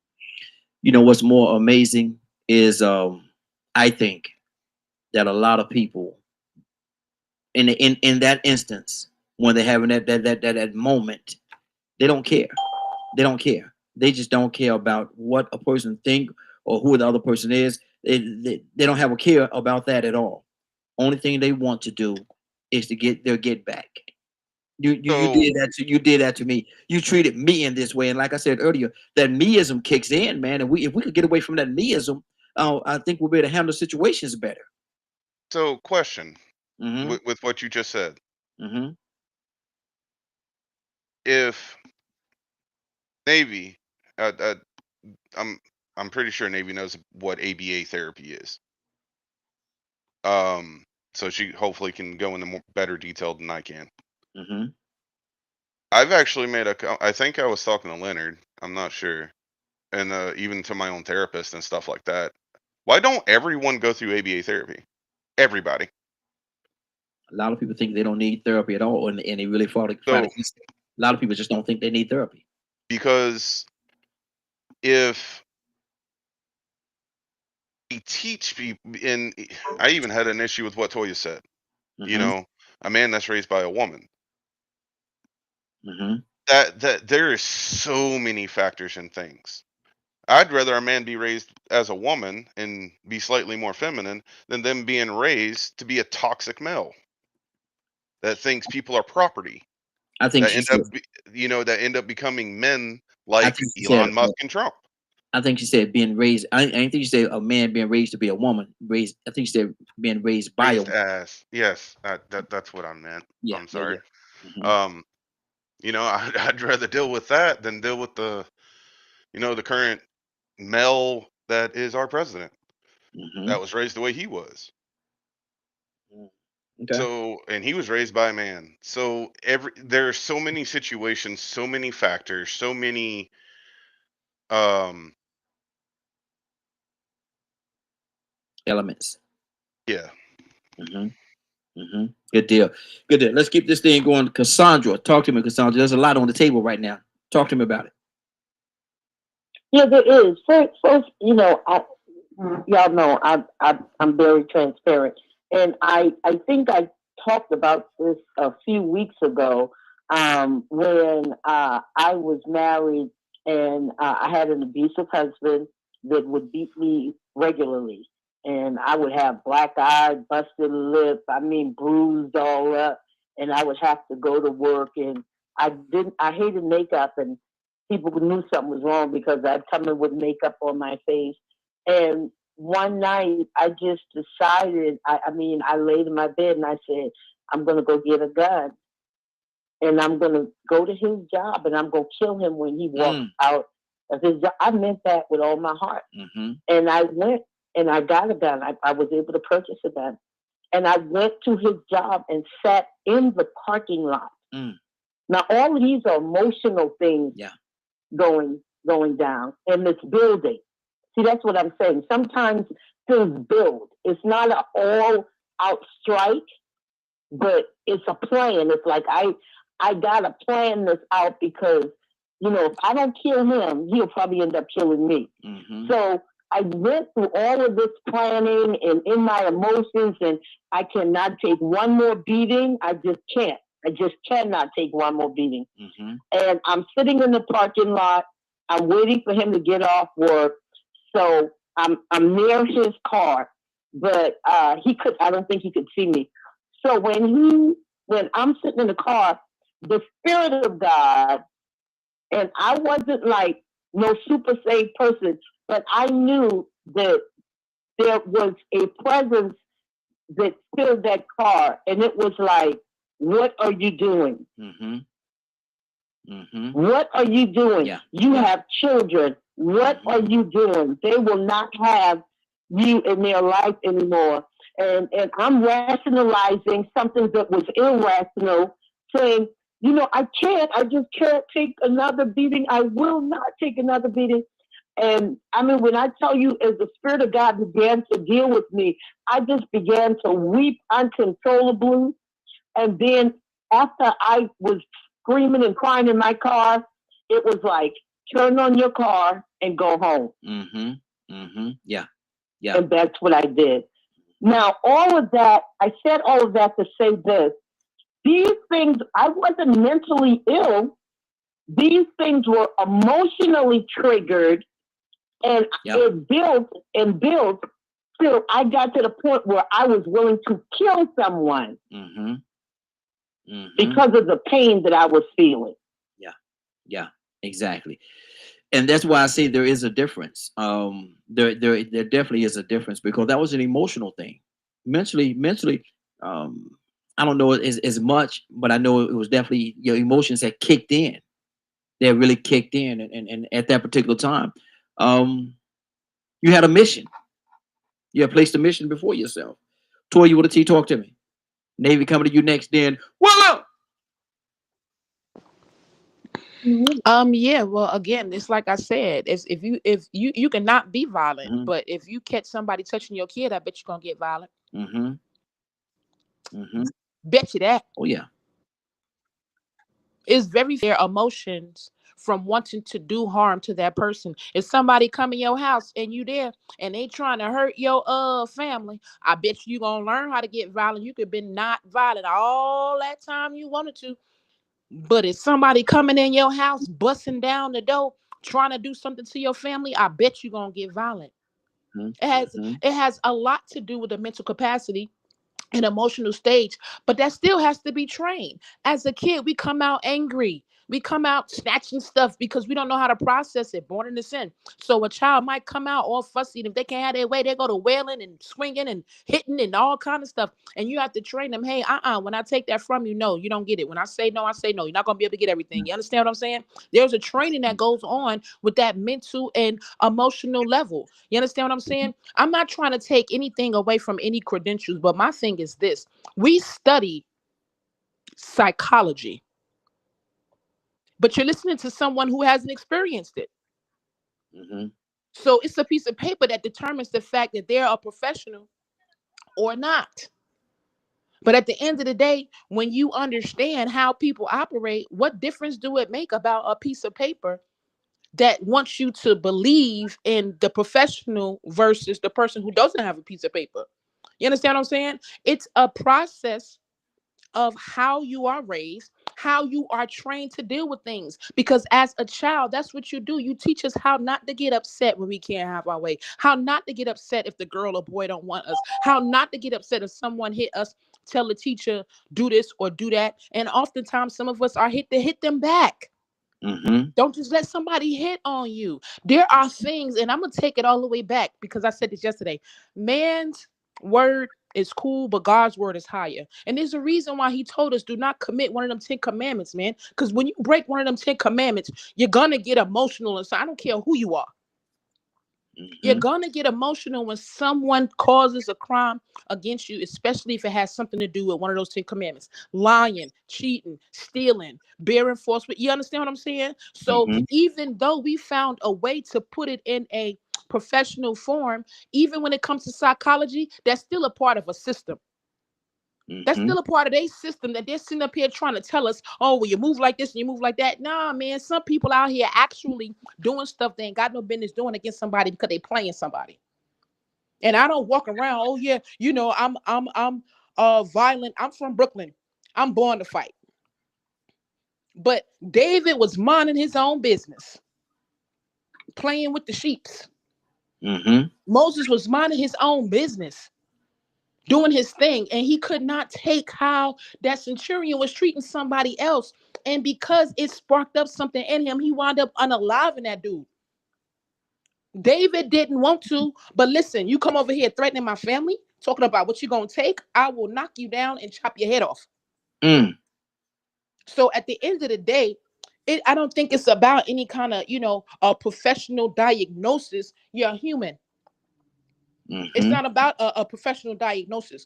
Humans are built with emotions and a mental capacity. And if those mental capacities are not trained up in the way that they should go, now you got all these diagnoses. But again, when it comes to psychology, especially in America, that's a part of a system. So here they are putting stuff in your food, putting stuff in your drinks, putting stuff on TV, doing, oh, you ain't at home to watch the kids. And now all these emotions are rising through these little kids and individuals. And now they say, oh, well, they got ADHD. Oh, well, they got this. Oh, well, they got that. And then here you come feeding into it. Oh, you got ADHD. You better sit down. Oh, something wrong with you. You better sit down. Instead of teaching them how to process their emotions. You cannot get everything you want to. You cannot do what you want to do. There are consequences if you do that. It ain't no pill that's going to solve that. A pill only going to make you a zombie. A diagnosis is only going to make you a zombie. Until you are taught and trained, you cannot act like that. There are consequences that are like that. You're going to have an issue. So you can let your kid walk around here all you want to the age of 14, not training them how to process their emotions if you want to. I promise you, it ain't no pill. It ain't no diagnosis. It's not going to be nothing to help them unless the Lord, his God, come down himself and deliver him from that spirit that is inside of him that he didn't even know of. Good deal. Good deal. Let's keep this thing going. Shanavia, talk to me, sis. What's on your heart? A few things. Come on. Let's talk about it. I appreciate everything that everyone has said. Like I said, it's good to be back, even if just for a moment. But I also want to make something, from my perspective, very clear about the profession and about the reality of the world that we live in, because the two are not always synonymous. We're very understanding to the fact of everything about psychology, for the most part. If you look at the forefathers of psychology, social work and all that good stuff, they don't look like us. They don't look like us. So you're coming from a different, a Eurocentric, male-dominated foundation that has to be, in today's society, yes, it has to be maneuvered, but the diagnosis or giving clarity between the difference of mental health, behavioral health, and mental illness isn't excusing behavior. And if you have worked with me, or if you talk to any of my clients, they will tell you, and even my own family members, your mental illness, not your mental health, your mental illness, whatever is diagnosable by this DSM-5 criteria, does not excuse you to be a butthole towards people. Yes, people do need to be trained on how to deal and cope with their emotions, because typically we're only taught 3 primary emotions. That's happiness, sadness, and anger. But there's so many other subcategories of those three emotions that we don't typically have the language to. My job, just as Ms. Cassandra's job, just as Badger's job, and I think Mr. Leonard does it a little bit as well, is to teach you how to understand what you're feeling, give it language, to understand why the behavior looks the way that it does. And a lot of it is because we learn it in the environment that we grow up in. If all I know is chaos, violence, and destruction, well, guess what I'm going to take on? Some of those characteristics. How is that going to affect me? When we talk about crimes of passion, if you will, or the examples that Dr. and Ms. Cassandra gave, of in that moment, yes, my emotions, which is going to affect my mental health. Why? Because I am in a fight or flight mode. I am in survival mode. I have been triggered. Something has bothered me to the point to where it makes me want to act out in a different way. Does that mean in that moment that I have a diagnosable mental illness? No. But does it mean that my mental health has been affected? Yes. And has my emotions driven that? Absolutely. It has. So perfect example would be this week. We had a lady that had just gotten out of an inpatient facility. They said that she was showing signs and symptoms of a mood disorder, bipolar disorder, if you will, with psychotic features. Well, nobody took the time to actually do a medical on this lady, because guess what was affecting her mood? That looked like something that was affecting her actual mental illness. They gave her a mental illness diagnosis. The lady had been dealing with a UTI. A UTI caused her to have signs and symptoms of a mood disorder. She was inpatient for 14 days for a mental or bipolar disorder with psychotic features, meaning that she became homicidal, became suicidal, tried to harm herself, and was acting erratic. But this was a UTI that was causing this. So we can't just, this is such a more complex conversation to have, and I greatly appreciate it, because we need to have more conversations like this. But it's not just a one-size-fits-all to everything that we're discussing and talking about. And that's all that I wanted to say. Now, see, Navy, you were just very unfair to us just then. You was very unfair to us. And I'm going to tell you why. You got so emotional in what you was talking about and the point that you was making. Navy, I don't know what no UTI is. What that is? Oh, a urinary tract infection. I know what it is. I know. 3 girls and a wife, and talk about he don't know what a UTI is. Listen, I know what it is. I was saying, yeah, you know, come on now. I was saying that for my listener. I swear. I know, but you Badger, come on now. You know I know what that is, Badger. I was just saying that for the listening audience. I gotta ask a question because some people say UTI, unlimited training institution. What is it? You know, they. Yeah, I mean, and most folks don't know the difference between mental illness and mental disability. Yeah, exactly. So I have to ask though. I'm the question asker. Y'all know how to do. Work with me a little bit. Just a little bit. Well, I'm sorry. Good morning, Raheem. Good morning, Glow. Good morning, young lady. How you doing this morning? I am doing awesome, Raheem. Look here. We asking a question. What is more dangerous? A person's emotional or a person's mental state? Wow, that's a great question. See, I get a good one. I got a good one every now and then. I get a good one off every now and then. Now, Willa, come on now. Yeah. One activates the other, and we haven't really determined which one activates the other. Because your mental state, your emotional state, both are ruled by what you are allowing to control it. So yeah, I mean, and it's different for everybody. I mean, everybody have given awesome examples and been transparent of their experiences and everything.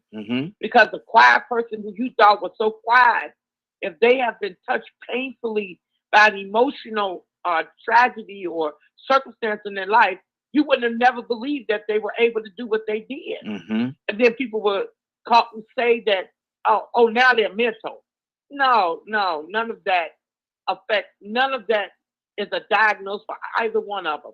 It just depends on the individual and the person.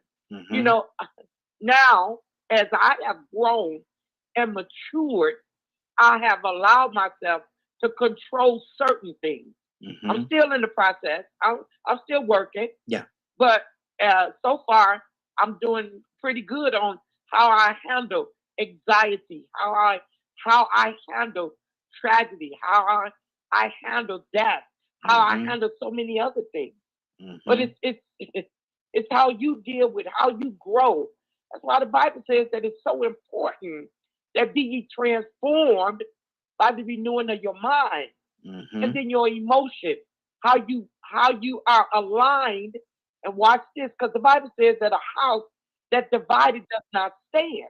So that means within yourself, an individual, your mind should be aligned with your emotion. Yes. So yeah, they work together, Raheem. They work together. That means if they're not together, then you will fall. So yeah, Raheem, people are giving awesome reasonings on why certain things happen, how things are by your choices, what choices that you make in this life, and then what happens. And then again, sometimes it ain't even your choices. Yeah. Because I was listening to Miss Cassandra, and I tell you, she was a strong man. She was strong woman. But she had got to a point where enough was enough. Enough was enough. And that's what we get sometimes. We get people think that what they do to us, that it's okay because we allow it. But when we get tired, if we had just stopped it in the beginning, it wouldn't have got to that point. Man, I'm gonna hang you on a tree. Yeah. I'm just saying what I'm saying. And that's what's on my heart right now. Good deal. Dr. Val, you said you had a question? Toussaint, coming to you next, brother. Then K with an E. Yeah, I just, I know we talk about our own personal, but I look at in our society, and I know it's all over, the police department. Do they ever take in consideration those beatings and those things, starting way back with Rodney King, when they do those, beatings and things, what they do, don't they check their mental state and their emotional state when they cause these, certain ways they treat people, and they're still doing it. It's not like it's going away. I've seen it even back in the day when I was young, in the Bay Area, and it's just the mindset of them. That's always been, it's emotional, or they feel threatened by a black man, or they see and they automatically want to grab their taser or grab it. Isn't that emotional and mental? On your job, you feel threatened because you see a group of black men hanging out. You think, oh, they're gangs, or they're going to cause me harm, or isn't that a mental and emotional on your job, coming in with that automatic approach? And then, or they purposely do these things, like they had this one guy, they just were beating him in the jail, in the prison. They just purposely were just to kill that man. That's, don't they, is there any kind of, I don't know if you have anybody in your group that works with police department, or doing anybody coming up against that, any justice against that. I mean, I'm new to the Atlanta area. I know the West Coast. It's the LA police, it was Rampart and all that. It was horrible in LA. I wish Captain was on, because that's what Captain does. He trains police officers in that way. He goes around from state to state training police officers on behaviors and how they should act. Cassandra, do you have any insight on that? Then Toussaint, come to you. I didn't catch what it was. About the police training, and how they could be intimidated by seeing a group of black men hanging around or doing stuff, thing they could feel really feel intimidated or threatened without being threatened at all. Yeah, emotional. Yeah, emotional. That's usually what it is. No, I deal a lot with gangs and prisons and stuff, going into prisons and stuff, but I really don't know about their training part. Yeah, Cap would have been perfect for that, but I don't have an insight. I know that a lot of police officers, the ones that end up committing the crimes against citizens is Yeah. out of fear more than anything else. It's Yeah. two things: it's hatred or fear. Mm-hmm. So Fair. I just, and I hate that because both of them are dangerous Yeah. to our community, especially. Exactly. Especially. So I'm Yeah. not sure, sis, doctor. I'm not sure. Mm-hmm. Good deal. Good deal. Tucson, talk to me, brother. What's on your heart based on the conversation? I sometimes get concerned with the way we approach on the, and y'all help me, Willa, Cassandra, and the rest of you. When we try to, or we make an attempt to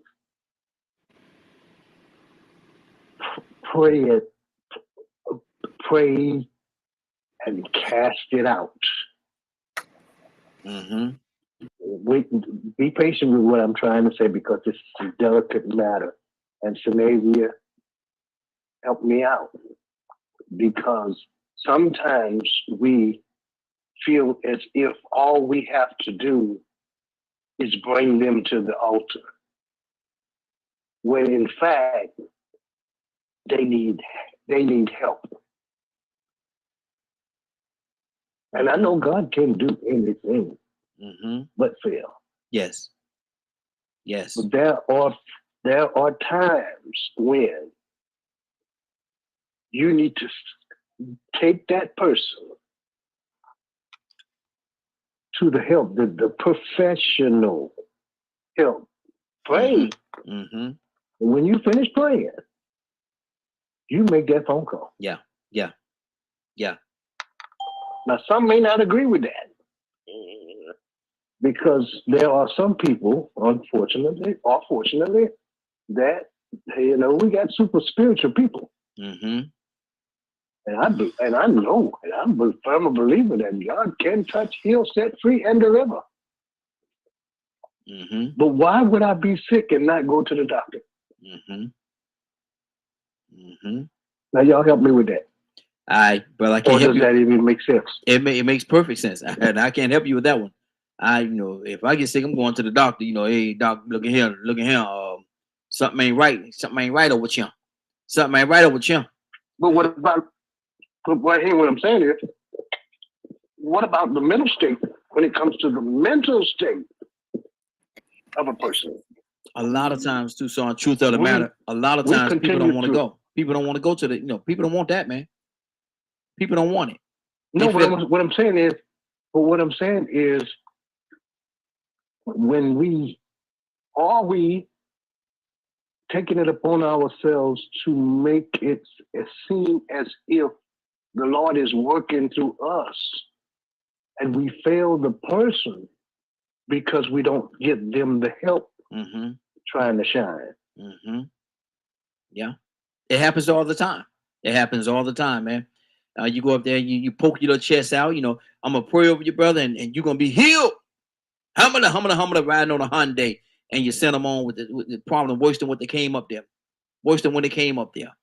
But you don't care on that because you feel as though that your prayers, and we're not gonna look down on prayer. We're not gonna we're not gonna do that. But at the same time, what I will say is just like you said, man. Sometimes you have to pray, and then you got to do some work.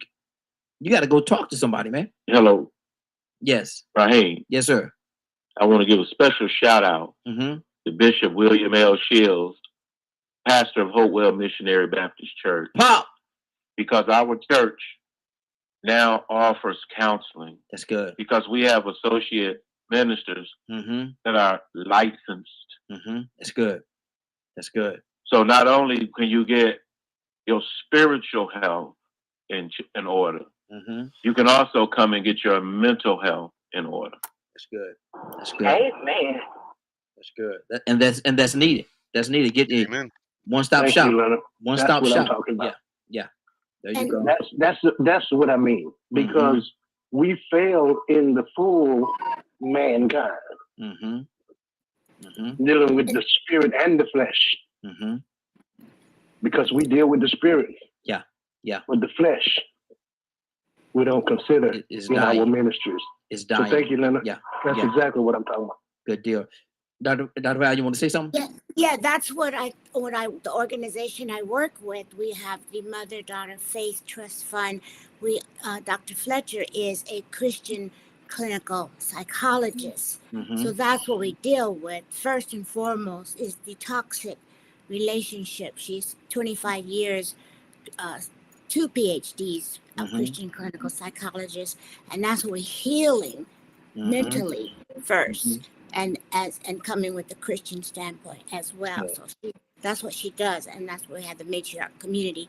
So we're healing with the family. And then with my cousin, his situation, he spent the rest of his life in a mental institution in Napa Valley, California.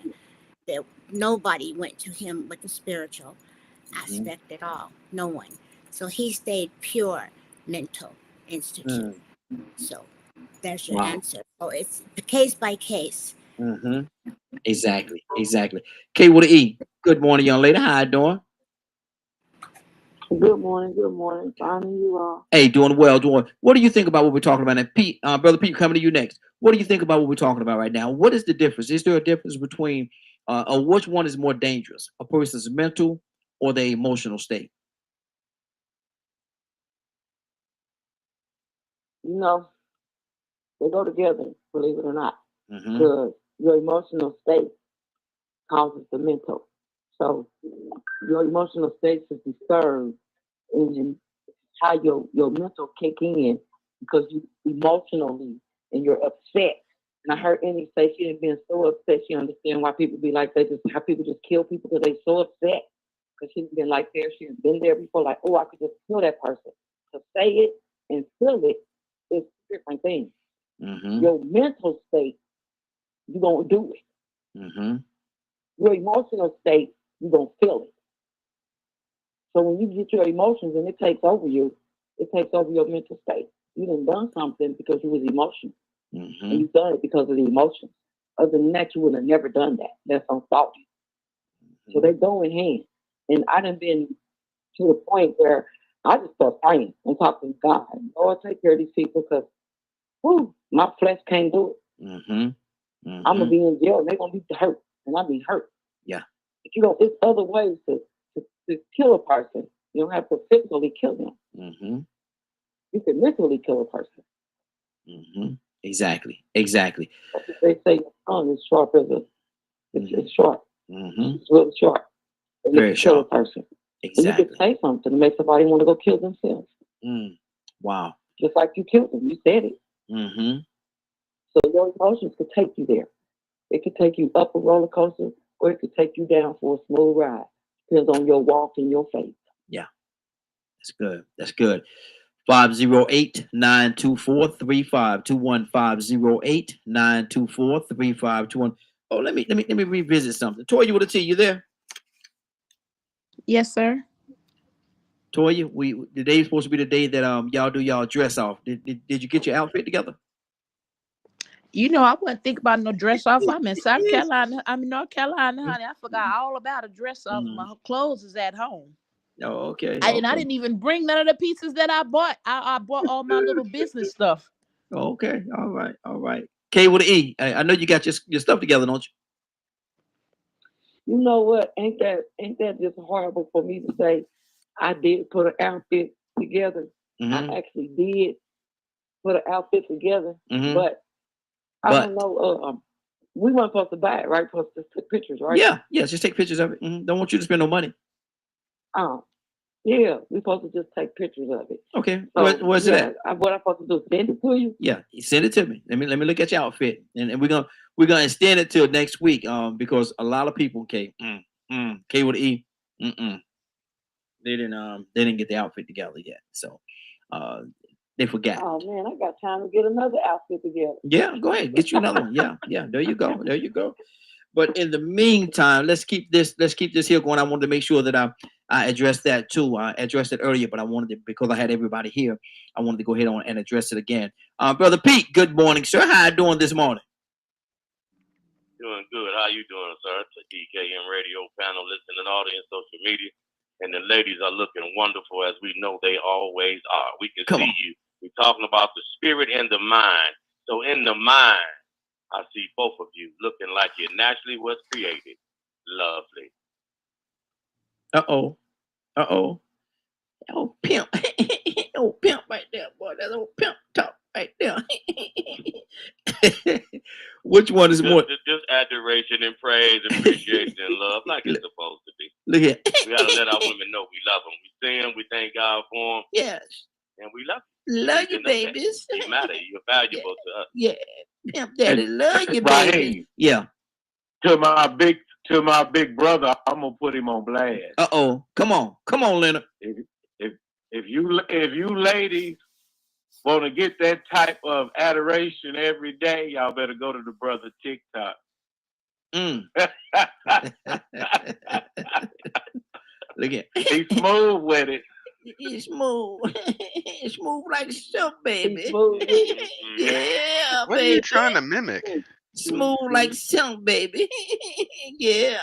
Yeah, so you know how we did it back in the day, baby. Give me 5 on the black hand side. Come on, baby. I don't know what Raheem doing. Jive time turkey. Hey, brother Pete.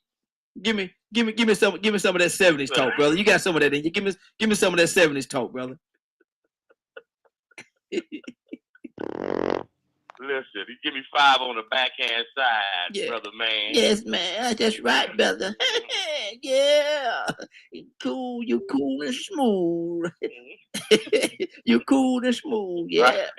Jive time turkey. Lord have mercy. Is anybody old enough on the line when somebody calls you a jive turkey? Right. Did you really get mad? A jive time turkey, not just a jive turkey. You're a jive time turkey. That's what you is. So was that something negative to say to somebody? Oh yeah. Yeah, well, yeah, you tell me a jive. You know, it depends though. It depends. A lot of times it depends on who you're saying it to and what the situation is.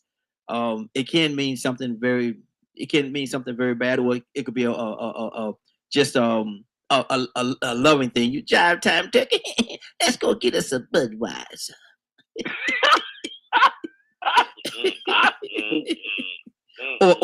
or a Coke 45, like Billy D. Coke 45. Anyway, y'all done took me all the way off my course. Anyway, never would have got that gig with that voice, Raheem. Huh? Yeah, baby. You got to understand who you're listening to, you see. Don't do Billy D like that. Don't do it like that. Oh, you want to sound just like the boy in the wheelchair in Boys in the Hood. The one that Wow. No, boy, look at you sound like. Okay. Kay don't send me no pictures too. Kay sent me no pictures. She's serious now. Kay don't send me some pictures. All right. But look at here. I sure did, and I'm about to send you the other pair too. Oh, I told you I was gonna do that. You thought I was pointing out. Yeah, I see. I'm telling you, that's under $50, y'all. That's under $50. Okay, all right. We're gonna put it together. We're gonna do a poll and let people vote who they think win. We're gonna do a poll on DK, and we're gonna do a poll. So y'all make sure y'all get it to me. We'll poll it out and see who the winner is. And the winner is. That's my drum roll, y'all. That's the drum roll. Hey, Raheem. Sound like somebody slapping their lip. That's the drum roll. Yes, sir, Badger. I was thinking about something. Oh Lord, that's the dangerous part right there. Right? Yeah. And they're talking about this topic that we were talking on, and I was listening to what Navy said. Leonard and Toussaint and things of that nature. I feel that there's a lot of times where people think, and this is something I think those of us that work hard to be a servant of God, Mm-hmm. be careful. Yeah. Because Are you expecting a person to be healed in your perception Mm. and how you view it, or them being healed and learning how that they're different is a blessing? Mm-hmm. Those are two different hills. Mm-hmm. Different hills. And a lot of times I think folks do come from a personal standpoint and won't acknowledge it nor accept that they do because of their own emotional and mental state. Good deal. It all ties in together. So i- i- when every time I hear Cassandra and Navy speak on these types of topics, it's brought up a lot of times. And then there's always people that bring in that other aspect. Mm-hmm. So I feel that we need to make sure we're being accountable and responsible to those that aren't where some of us are. It's good. That's good. Good point. Good point. Now we're about to change the topic for a little bit. And Cassandra Alexander Green, I'm gonna start it off with you. Are you there? Yes. Okay. Cassandra, not individually, but as a whole, do we really show love and appreciation for each other? I think we do. Not as a whole, yes, I think we do. I think there's a small group that don't, but I think we you know what? Some people, they can't say it, Mm-hmm. but they can show it. Mm-hmm. Have you met people like that? Yeah. They might not say, I appreciate you or I love you, but their love language is showing. Mm-hmm. They'll do something, you know, for you, rather than say, you know, hey sis, I appreciate you, or hey brother, I love you. You know, they'd rather do something for you. So but I believe for the most part, we don't mind showing each other that we care for them. Can I say something mushy? Oh Lord. Oh, go ahead and get mushy. No, and this is just an observation. I think that human beings can be some of the kindest people, just as a whole, that you ever want to meet. I'm talking white, black, Hispanic, because of what I do. Observing people is what I do every day. I don't care where I'm at. I'm always observing people's behavior, and even our youngest guys, our youngest babies. When I'm talking about young men, when like I'm going in the store or I'm, you know, whatever, they'll like open the door and you know, they'll say, "Mama, you want me to pump that gas?" Or you know, something. Yeah. And I'm not looking for anything. I'm talking. They'll be in their car. I'm in my car. They say, "Mama, you look so nice today. You want me to pump that gas for you?" I think that we are some of the most caring people, and especially our young people. I want to commend them because they are not as bad as people want to portray our young men to be. Mm-hmm. I don't know why I wanted to say that, but yeah. Cassandra, can I be silly for a second? Yeah. Cassandra, them young boys trying to hit on you, Cassandra. No, they are not. No, they look. No, they are not. They trying to break the streak, Cassandra. They trying to break the streak. Now I'm gonna tell you, you better be careful now. No, they're not. Tucson? No, they're not. They're babies. Yeah. They want to be your baby. Yeah. And want you to be their baby. Tucson, you there? be careful, Tucson. Be careful, Tucson. Be careful now. Well, that's it. I can comment on that too. Okay. Hold on. We're gonna come back to Yeah, you. you When go you're ready. ahead. Yeah, go ahead. Tucson don't want to touch it. Mm-hmm. Go ahead. I told you that sometimes you know how to keep your mouth shut. Yeah. Dr. Val, go ahead. My daughter. Right. My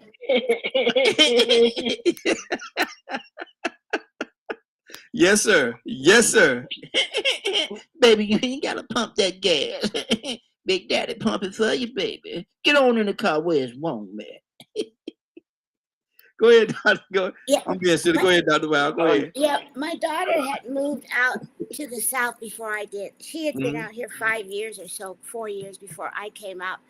I came to visit. Anyway, so she had been out here. So she was telling me when I first got out here, she goes, Mom, even the thugs or the criminals, even they're kind, even they're nice. That's what she said. The first thing she said to me, Mhm. they're kind. She goes, because they say yes, ma'am, no, ma'am, yes. And she goes, but she knew that they, because she always live in the lowest, least expensive areas, which is usually, and she don't mind living in the areas like that. Mhm. So Mhm. she was like, "Yeah, Mom, even the criminals are kind." Mm. That's what she Mhm. said. Setting that hook. Kind. Taking that, put that bait on that, and Leonard, they casting the hook in the pod. They trying to Leonard, come on now, I'm Hey, She's just from the listening. West Coast too. We grew up on the West Coast, but she yeah, came out yeah, and you first. talk. Thank you, Leonard. And you talk about, she like to grow up. You basically what I'm hearing you say, she like to be in the hood a little bit, because it's more cost effective to She live in likes the to be in hood. the hood. Yeah, she like yeah. And so she like to when pay you less rent. when you're living in the hood, you got to understand there's some hood mentalities that go along with that. And before you know it, you set up that hookers in your mouth, Leonard. But now she's looking at the But school you district know because what? her children are older. So now Right she here. moved out to the school district. So because she Stop wants better education. it. Stop it. Hey, I know a lot about the hood now. Hey, I'm right there. I'm right. Hey, I know about the hood now. Hey, I've experienced the hood before. Sometimes the hood is very safe. Yeah, Yeah, that's yeah, what she said. yeah, yeah, That's yeah, what she said. yeah. I got your back. I got your back, buddy. Don't worry about it. I got your back. Yeah.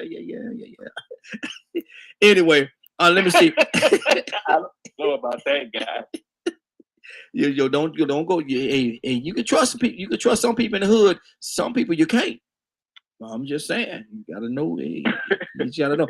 I want to play this clip based on what Cassandra just said. I pulled this clip up and I want to play it for us.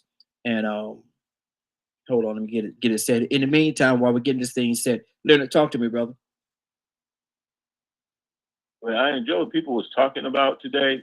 I just to let people know, I've been in therapy for 18 years. Mm-hmm. Mm-hmm.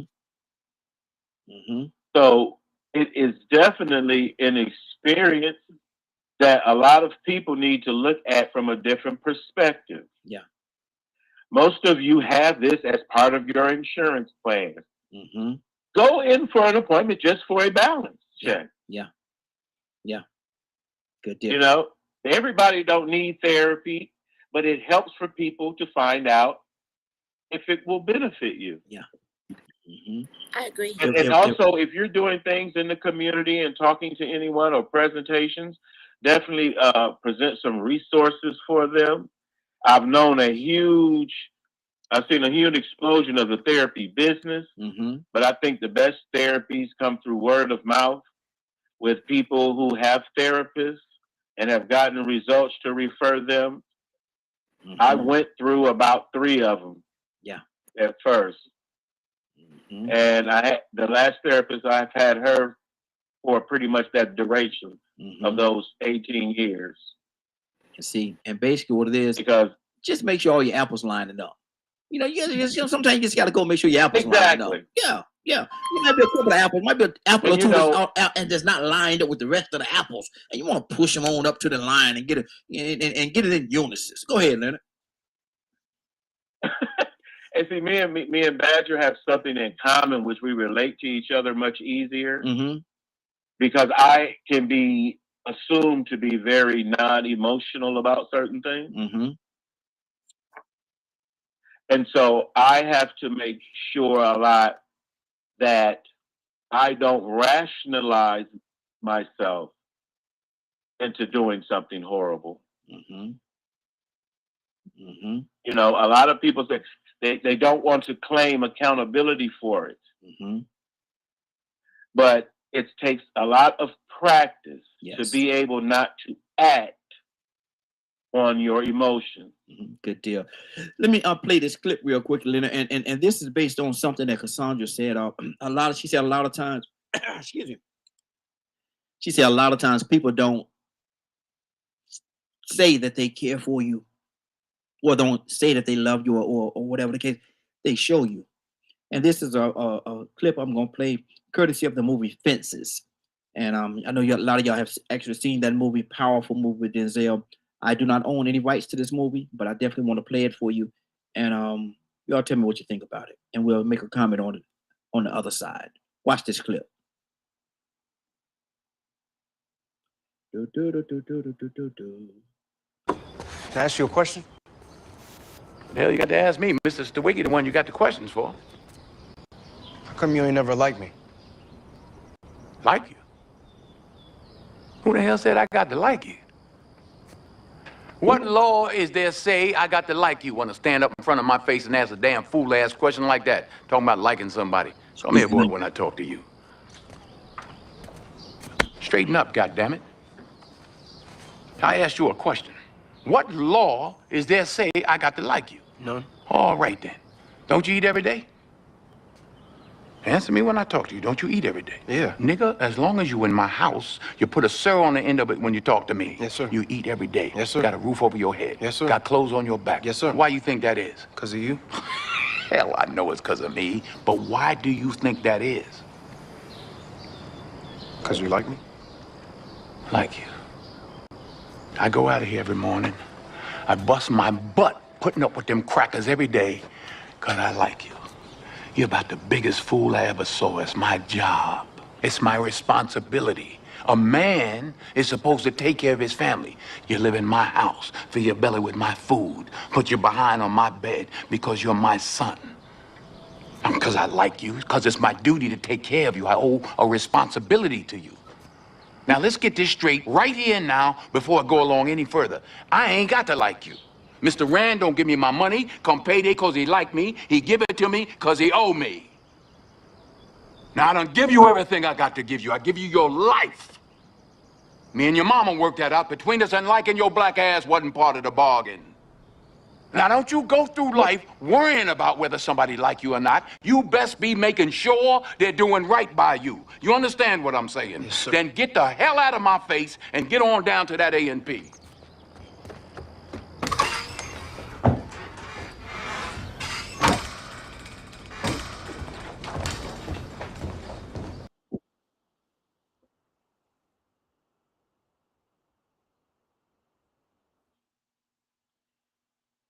Wow. Some strong language. And I apologize for the language for people that don't like that type of language. But Dr. Val, was it real? Yes, that's it's real. Yeah, that's the truth. The truth is real. And see, and that's to Cassandra's point. She said that a lot of times, see, he didn't tell his son that he liked him or that he loved him. He said the things that I do for you should be evidence. The evidence. Should be evidence. Wow, good deal. Cassandra, back to you. What did you feel about? I know you. I don't know if you saw it or not, but you heard what was going on, and I'm sure you've seen the movie. Did that go to your point, Cassandra? Yeah, very much so, because I was raised by my grandmother because my mother died very young. So I was the oldest of 5 children. I was 12 when my mother died. So I had to become like mother. And my grandmother was a very hard person. I mean, she was no frills, no nothing. Just hard. She was hard on us. And I remember the first time she ever hugged me is when I was laying in a military hospital, Fort Jackson in Columbia, South Carolina, and I was gravely ill. And she came in the room and she hugged me. But I was like in shock because she'd never hugged me before. And then when I was 37, I said, I just needed to know. I was like, well, why didn't you ever tell us you loved us? Why didn't you ever hug us? And she said, exactly. what Denzel said. She never said she loved me, but she said the exact words, because many people equate if I'm feeding you, clothing you, and it may be just they don't know how to do it, but I just needed one time for her to say, I love you, or to just hug. But that wasn't her way. So I think it's sometimes it's a cultural thing. But yeah, it speaks to exactly, what I meant. Absolutely. Tucson, what did you hear in that clip?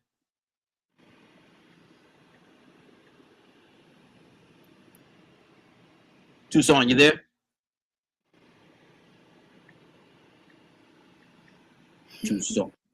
Tucson, wake up and go to sleep. Wake up and go to sleep. Toya with a T, talk to me, sis. Hello, now don't get me wrong. That was a true clip, but I still feel like it's toxic. Why so? Because your child needs to feel loved. I mean, I've always been so. My father explained to me what his job was, but when it comes to, I guess we're gonna talk about psychologically. When you're growing up as a kid, it's very important to have human interaction with you in order for you to have balanced emotions when you grow up. You don't want nobody just going around, going through the motions. There's another clip later on down the line where he has a dialogue with the wife, and she's telling him the same thing. You don't think I felt a certain kind of way? But I need emotion from you. Yeah. I need to feel loved.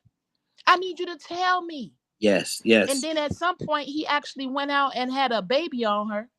And they having a conversation. And she's telling him, you don't think I felt like I wanted to go be with a man that treated me better than what you did? But I stayed here because it was my job. So at the end of the day, do I understand? Yeah, it is your job. And just because I'm doing my job, that doesn't mean that I like you. But when it comes to the aerodynamics of a family and a mother and a father, okay, you can love someone because you did all this work for them. But did you make them feel loved? You love them because of all the time you've been around with them. You in the military and y'all all going through all of these different things. Let's go back to Maslow's hierarchy of needs. Y'all in the military, y'all in the college together, y'all spend time together, and you feel loved.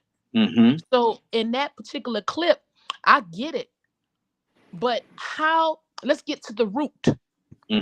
How can he grow up to show effective love to his wife or significant other if he didn't get it from home? Yeah. So just like they went through that clip, imagine in a white household, they're teaching them not to like black people. Because it is a training. They're not taught to love. They're not taught to express emotion, especially to a person of color. Yes. So when it comes to the aerodynamics of in a household, especially when it's between kids and parents, for me, I think it's very vital for you to tell your child that you love them, for you to put your hands on them and hug them and kiss them and make them feel loved along with doing your job. Same thing as a manager. I don't have to like you, but I need to show you that I care. I need to show you that I have empathy. I have to show you that you are wanted. I have to show you that you are accepted, because if not, when you grow up, you're going to go into the same toxicity in a relationship. Yeah. And okay, you can love them, but your emotions are still toxic, and everybody expresses it in different ways. And the aerodynamic like that, right? And I'm going to use my example. I grew up a lot of days feeling like my mother didn't even fool with me like that. But my father had already taught me it's not about how they treat you. It's about who you decide to be. And the way you break the mold is you make sure that you treat people the way you want to be treated. And so I took it upon myself to make sure when I noticed the aerodynamic in my family was not emotional, they're not really huggy, touchy, kissy, I made it my business to be huggy, touchy, kissy with my nieces and nephews. And we have a different dynamic than they do with their parents, because they know without a shadow of a doubt that I love them. They know that I show them support, not just because it's my job as an auntie, but mentally and emotionally. I've always let them know and feel loved and see love. And now when they interact in different relationships with their girlfriends, they understand how to give it back. When they call me and I tell them, hey, listen, You know, you're dealing with a girl. This is what we want. We want to be this. We want to be that. Because sometimes that toxic environment that they grew up in, it can continue on. And if nobody feels love, they're not gonna know how to produce love. You can't give what you ain't got. Exactly. That's true too. That's true too. But some people, you know, truth of the matter, I hate to say it like this, but some people just don't have it in them. So, like I said, I spoke about the young lady that was gonna break up with this fellow friend of mine. She's gonna break up with him and everything. And she and I had a conversation, and she said that he's not loving her the way that she wants to be loved. And it wasn't a physical thing. It's, you know, just the embrace and all the other stuff and all the little stuff that go along with it. And I say, listen, you know, don't judge him like that, because what he's doing, he may not love you the way that you want to be loved, but he's giving you all that he have. He don't know that, you know, he didn't grow up in that way. He didn't grow up like y'all grew up, lovey-dovey and all this other. He don't have that in him. Maybe that's something that you need to try to wake up. Maybe you could work with him in that way. She didn't, and they broke up. Tucson, talk to me. Yes. So I like that scene. That's one of my favorite scenes because it shows yeah, the type of love a father has for his son. Is it enough though, Tucson? Is it enough? Though? What? Is it enough? Is it enough? Yeah, because it's more than enough. Huh? It's more than enough. Because, you know, I mean, here's the thing. It's go ahead. No, because like Toya said, to Toya's point, man, you know, he's doing everything, providing, he's doing everything in that area. But you know, what about the spiritual and the emotional and all the other stuff that ties in that's gonna make this young man the young man that he needs to grow to be? He's not giving him that. He's not giving him that. I don't have to tell you I love you. I show you every time I pay these bills, every time you sit at that table. Hold on, but give your son a break. Hold on, come here, boy. How you doing today? How was your day? Give him an embrace. Son, you know I love you, right? And have a talk with him. But go ahead. There's a time for everything. There's a time for everything. Just me, okay? Yes, sir. Yes, sir. It's just me. You know what I heard my son say, and I like to talk about this. I don't know if that's a statement that I like to make, but my son said, I never thought my daddy would do me like that. Son, go find your job. Over my truck, 2 tanks on the truck. Filled them both up and gave him some money in case he run out, come back with no job. Again and again. Love him. I'm talking about, man. I seen his friends and cousins and stuff hang out and get in trouble. I wasn't gonna have it. Love him. May not have yeah, I do. But I tell you what time I'm gonna show you how much I love you. I took all his clothes out the closet and the drawer. Put him at the front door. Son, you're gonna have to find somewhere to put that. My daughter love her. I just got one daughter. Daddy, I'm getting married. Oh, really? Really? Well, I tell you what, I'm not gonna help you with it because I'm not gonna help nobody bring you down. I'm not gonna do it. Love you. But if that's what direction you going, you're going to have to do that by yourself because I ain't going to spend one dime on it. Stop speaking to me for 3 months. God almighty. Did she get married? It is what it is. No. That is right. Okay. There's a such thing as a tough love unexpressively. That's necessary because we got children that can't handle nothing. Yeah. Oh, baby, I love you. Know I love you, Mama. Well, I'm gonna just go ahead and take you to the store and make everything all right. Is that the type of love we're talking about? Well, now they got problems that you don't know how to handle. Exactly. They Exactly. talk to you any kind of way. They talk to their teachers any kind of way. Just crooked. And you love them by buying them stuff they don't need. Mm-hmm. Wow. Wow. Good deal. So that depends on the environment you want your kids to head into. Because I look at my son now, and the way that he treats his children, man, we talking about something. Okay. All right. Good deal. Good deal. I'm trying to figure out. Yeah, go ahead, Raheem, because you know I keep talking. Yeah. Sometimes you will too. Sometimes you will, brother. But Leonard, what did you hear in that clip, brother? What did you hear? What did you see? And how do you stand on it? And I loved it. The movie is excellent anyway. Oh yeah, it's absolutely. August Wilson. Mm-hmm. So I think it was powerful, and I think it was appropriate. And did the young man say, he asked the question, right? Do you like me? Yeah. Why don't you like me? Uh-huh. Yeah, why don't you like me? That was the question. Yes. So it was very appropriate. And it was the response was everything Mm-hmm. a little boy needs to hear. It's everything a man needs to hear, a young man needs to hear. Because see, them emotions gonna fail you. Mm-hmm. So you better know your role and your responsibility as a husband and a father.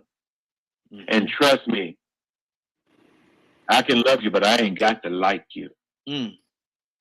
That's your child. A lot of folks That's in your that child. situation right now. Yeah, I love you, but I don't like what you're doing. I don't like where you're going. I don't like who you're with. I raised you better than that. See, I'm not going to let something I made tell me what to do. Mm-hmm. And that's the problem. They got all these folks thinking they can walk into somebody else's house and set the rules. But let every man hear me clear. Come on. Get it together. Mm-hmm. Get it together. You want to learn how to be a man? You find you a man that's doing a great job and you learn from him. Mm-hmm. So go get it. I don't care where your daddy was or what you didn't have. If you still don't know, find some way to get it. Mm-hmm. Because a lot of these young brothers out here operating on a deficit because they're around here feeling like women. You said they feeling like women? Yes. They think somebody else ought to put food on their table and pay their bills and take care of their children while they running around here playing games. While they running out all the gas in the car. You sound and you look like a man, but you ain't doing nothing a good man would do. Just an oversized, boy. Good brothers. Get around some good brothers that's teaching young men to be good men, providers that will make great husbands. I don't need to teach you how to be nobody's boyfriend. I need you to teach you how to be a husband. So we can go back and forth a lot, but that movie was excellent. How August Wilson writes his character. If you've read some of his other work, I mean, they're excellent how they play off each other and why they're usually in theaters. And I like the way Denzel brought Wilson's plays to bring them to the screen this way. Good deal. Good deal. But that boy said, make sure you understand what, because I know some good men, but if they didn't like you, they told you. I mean, they didn't love you, but they told you the truth. No, I don't like it. I don't like you and the way you act. Good deal. Stay right there, Leonard. Let's keep this thing going. Badger, talk to me, brother. I'm torn between the two. Why is that? I see a lot of toxicity in it, but I also see some important lessons in it. Have you ever seen that movie? No, I've just seen a bunch of clips. I choose not to. That's not one of the I'm not a big fan of watching a lot of stuff like that. Mm-hmm. Because for me, a lot of what I see is toxic masculinity. Mm. You know, not really knowing how to deal with emotions. On whose side? The father or the son? Both. Mm. Because I feel that the better you're able to understand your emotional state, the more of a man it makes you. Mm-hmm. That is my belief. Because part of how I view the responsibility of a man or the man of the house or whatnot is to also acknowledge and understand those in the house. Not everyone learns the same, not everyone feels the same, and things of that nature. Maybe it's because of what I was born with to deal with, and all of my experiences led me to this. And I thank God for it, because the way my youngest son handles things versus how my older son learns things is very different. With my older son, there's times I have to be tough. With my younger son, that's not always the case because of how it affects him. So I don't love them any different. I love them the same. I will disagree with their behavior. Mm-hmm. There are behaviors that I will tell them that I don't like. And that's where I also agree with some of what Leonard was saying. You know, his son asks, "Do you not like me?" And it's very different between like and love. Mm-hmm. You know, so part of my responsibility is to take care of you. But once you get to a certain age, if you're going to keep behaving that way, I'm not going to be nice about it. Mm-hmm. I'm going to love you from a distance. Because if you are going to be disrespectful to your mom, be disrespectful to other people, and disobey the rules, I'm going to enforce them. Mm-hmm. So and sometimes that's where I feel that discernment of what is tough love and what is What's that? Go ahead. Go ahead, I Bess. don't know, that hurt. Mm-hmm. What is tough love and what is not. So I feel a lot of times we need to have that discernment when we're raising kids and things. And I also it's funny to me also because there was also a comment about you know women raising men Mm-hmm. and how they become too emotional. Mm-hmm. But Good yeah, deal. some folks when they see a scene like that will say that the man wasn't showing emotion and it's toxic. He was probably raised by his dad. Okay. Good deal. Stay right there. Where's Go ahead. Finish your thought real quick. I gotta keep it moving. where's the balance? Mm-hmm. Good deal. Good deal. Brother Pete, talk to me, brother. What did you hear in that clip? A man who was hurt, carrying regrets.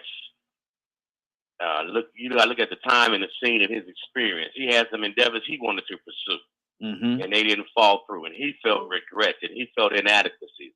The man appeared to have a loving wife, but he didn't love himself clearly enough to see his own value and purpose and the fulfillment that he did possess and what he brought to his life and to his family. So he would turn to drinking and turn to fulfilling his prowess and feeling his manliness somewhere else. And not realizing that a lot of that was sitting right there with you, brother. He loved his son, but he didn't want his son to feel the pain that he felt not being able to be fulfilled in his pursuit of a sports career. Mm-hmm. And then being relegated to a service job, right? And not really no chances for real advancement or doing too much, right? So what I saw was a lot of hurt and damage and injury. He loved his son, but he took a difficult route. He took that hard route. Some of the older men would talk to you and teach you things. You Brother can't Pete, do that, boy. Brother Pete, let me ask you. Can even that be traumatizing?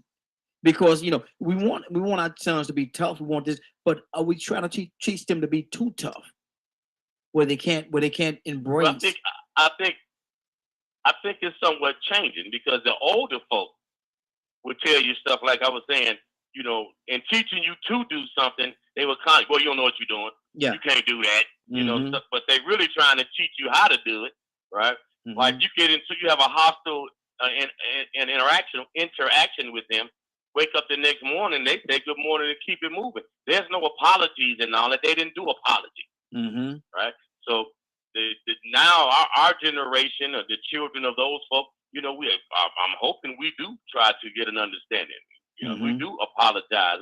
We will listen. You know, give the young people a chance to express how they feel or perceive or see things and go back and forth. But in that movie scene, that's what I saw.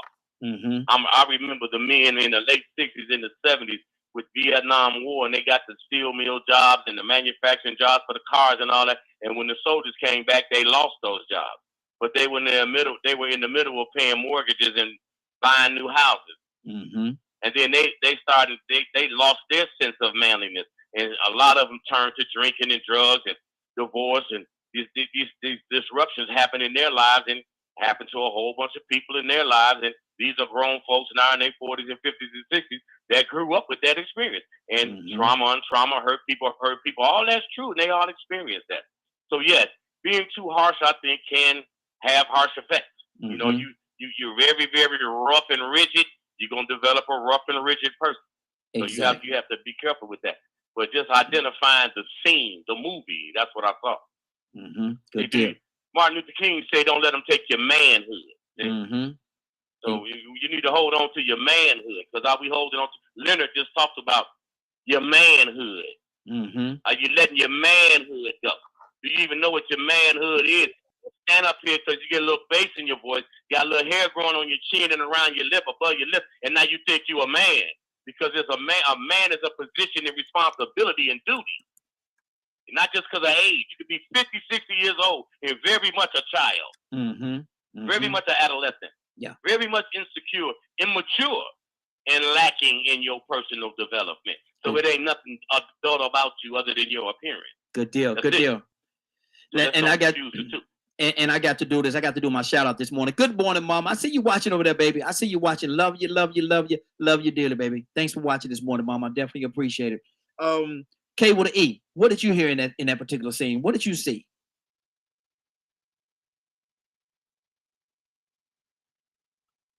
K, the mute button right there. K, hit the mute button, K. I hit the wrong button. Okay. Talk to me, sis. Go to somebody else. I'm feeding my dog. What did you hear in that scene? I didn't even hear all of it. I just heard them say, "Get out of my face." Oh, you missed. Oh, you missed it all. I ain't got time for that mess. That's what I heard out of that for. Okay. Yeah. You missed the whole thing. That's for we ain't got time for that mess. Go back and look at the movie again, and we'll talk about it later. But because you missed the whole scene. I said I didn't hear it. I only heard some of that. Okay. That's cool. That's cool. Toya with a T, talk to me, sis. Yeah, I believe it's all about balance. And again, you know what I'm saying? I'm taking it back to Jesus. He loved you. He loved everybody, even the ones that did something to him. But he wasn't toxic. Even if he was raised by a woman, God was his father. Joseph, there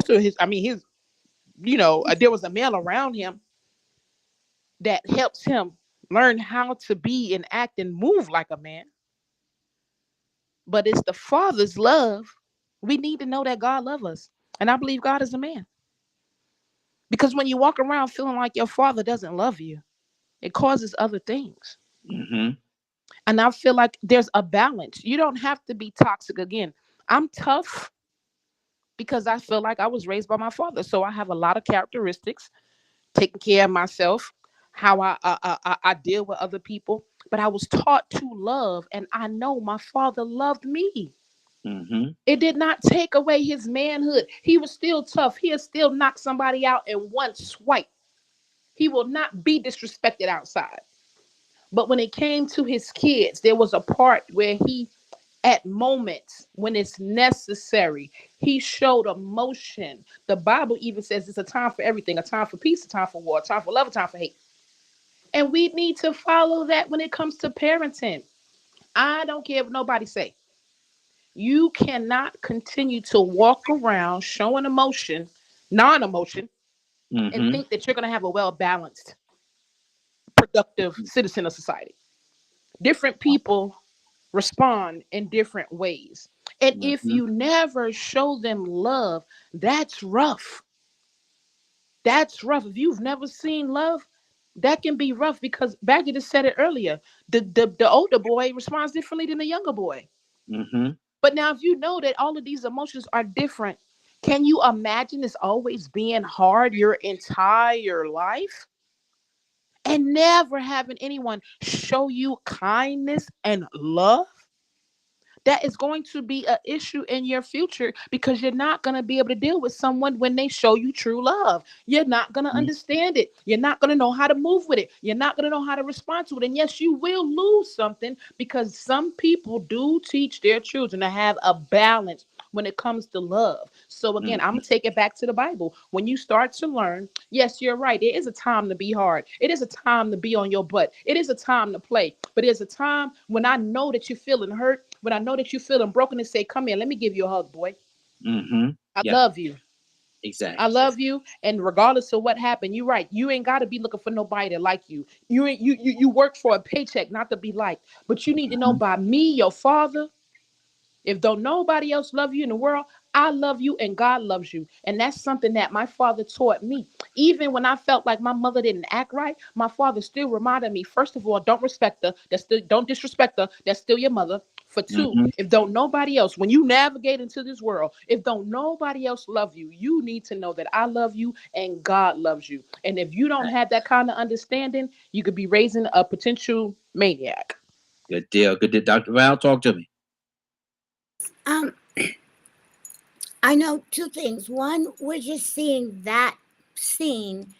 We don't know if Denzel has been talking to that boy since he was born, if that's how he talked to him all the time. So we don't know if that's toxic just in that moment. Mm-hmm. So his father, he might be used to that's how his father talks to him. So he didn't receive it. His father, to me, it seems like his father is saying, that's a petty statement you're giving me. Mm-hmm. Like, of course I love you.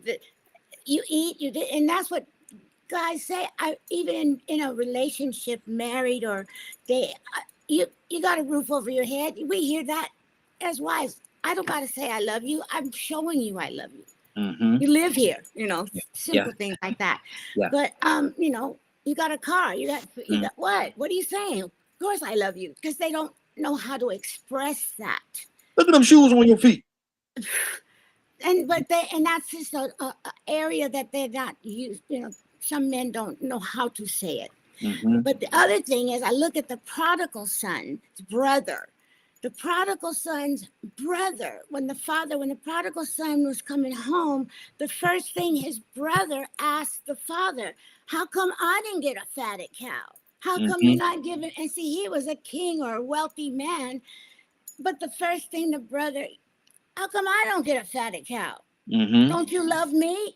Yeah. How come you love him more than you love me? Mm-hmm. But see, it's how people perceive it when your actions with someone else. And so, and of course the father's like, well, you've been here all the time. Yeah. If you wanted a fatted cow, you gotta ask for one. Mm-hmm. The same Yeah. thing. Why are you asking me that? Mm-hmm. Like why are you asking me, do I like you? Of course I like you. Mm-hmm. Same thing. Exactly. You could have asked. And with that being said, it's time for us to get out of here for today. It's been a great broadcast. I appreciate everybody that's here and everybody that wasn't here able to be here today. Appreciate you as well. Captain Leonard. Yes, sir. What's going on at 3 o'clock today, man? Somebody said they missed a piece or a part of the broadcast. They got here 8 o'clock, 8:30, 9 o'clock, even 9:30. And they say, Lord, I missed a part of that. They had a good broadcast today. I wish, Lord, I could hear it and hear it in its entirety. Leonard, can you help them out? Do I have to say it twice? No. If you did not get a chance to hear the show in its entirety, log on to www.dkmmediagroup.com at 3 o'clock Eastern today. Good deal. Everybody ready for the pledge? Let's go. I will take this day. I will take this day and be the best that I can be. and be the best that I can be. That I can be. Do the best that I can. Do the best that I Do can. the best that I can. And help as many people as I can to do the same thing. And help as many And help people as many as people I can. as I can to do the same thing. I promise to do it with love. I promise to do I it with promise to love, do it with love, compassion, compassion, and the grace of God. and the in grace the of grace of God, Giving him all the honor, giving him all giving the him honor, all the honor, all the praise, all the praise, all the praise, and all of the glory. and all of and the all of the glory. In the name of my Lord and Savior, Jesus Christ. in the name of my In the Lord and name Savior, of my Lord and Jesus. Savior, Jesus Christ. Dr. Val, Amen. Yes, pray us out, sis. praise the Lord. Father God, I thank you right now for this wonderful broadcast we had. And I pray, Lord God, for all that was on the show, on the phone, called in, or didn't call in, Father God, but was listening. I pray that you would reach out, touch everyone's heart, touch their mind, touch their soul, even with the cases of mental illness, mental state, emotions, everywhere that we need to be touched, Lord. Self-care, medication, whatever we need, counseling, give us a inclination to get what we need. Even like gentleman Leonard said, we all need to get just a balance, a check, just to see what we need. Lord, it doesn't hurt. You said for us to even have the mind of Christ, just to get a renewing and renew our minds, a right spirit, and let us do so we can do better, feel better, be better, so that we can help others just have a better life and just feel better. There's nothing wrong, Lord, with that. And I thank you, God, for this show, this platform. I just wanted to say, let us all just be joyful, renew. I'm just grateful for what Raheen is doing. Pray for him, his family, and all of our families on this show. And just let us have a blessed evening. Come back tomorrow if you see fit, and just let us, no weapon be formed against us. Let us prosper and be in good health. And in Jesus' name I pray. Amen. Amen. Amen. Amen. Amen. Thank you, Lord. Good deal. Good deal. It's been a great broadcast. I want to thank everybody for joining us. And more than that, I want to thank you for allowing DK, your media group and associates, and the Morning Glow for being a part of your morning. It is now, what time is it? 10:12. You're about to exit the Morning Glow. But before you go, I want you to do me two favors, if you will.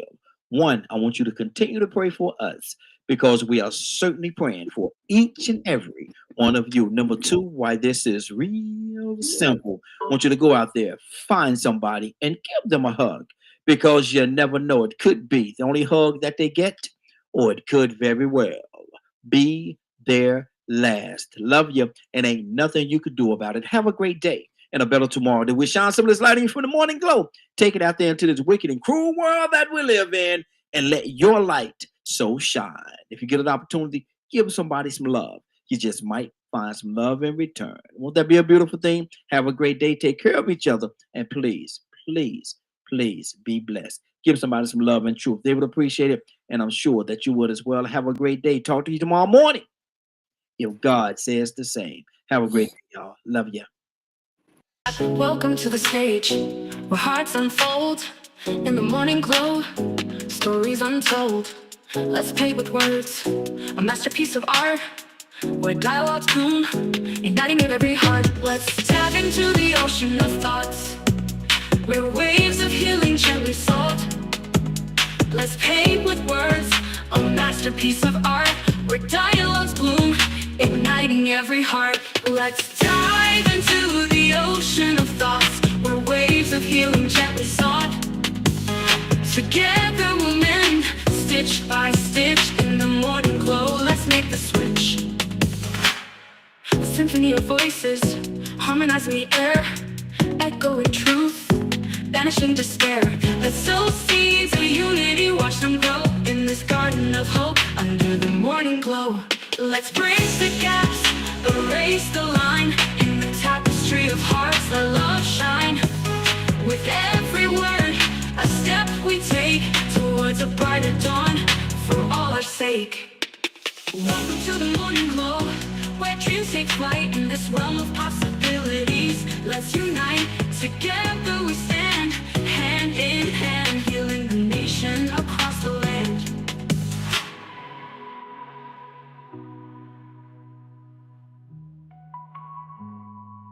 Let's dive into the ocean of thoughts, where waves of healing gently sought. Together we'll mend, stitch by stitch, in the morning glow. Let's make the switch. Let's dive into the ocean of thoughts, where waves of healing gently sought. Together we'll mend, stitch by stitch, in the morning glow. Let's make the switch. Let's symphony of voices harmonizing the air.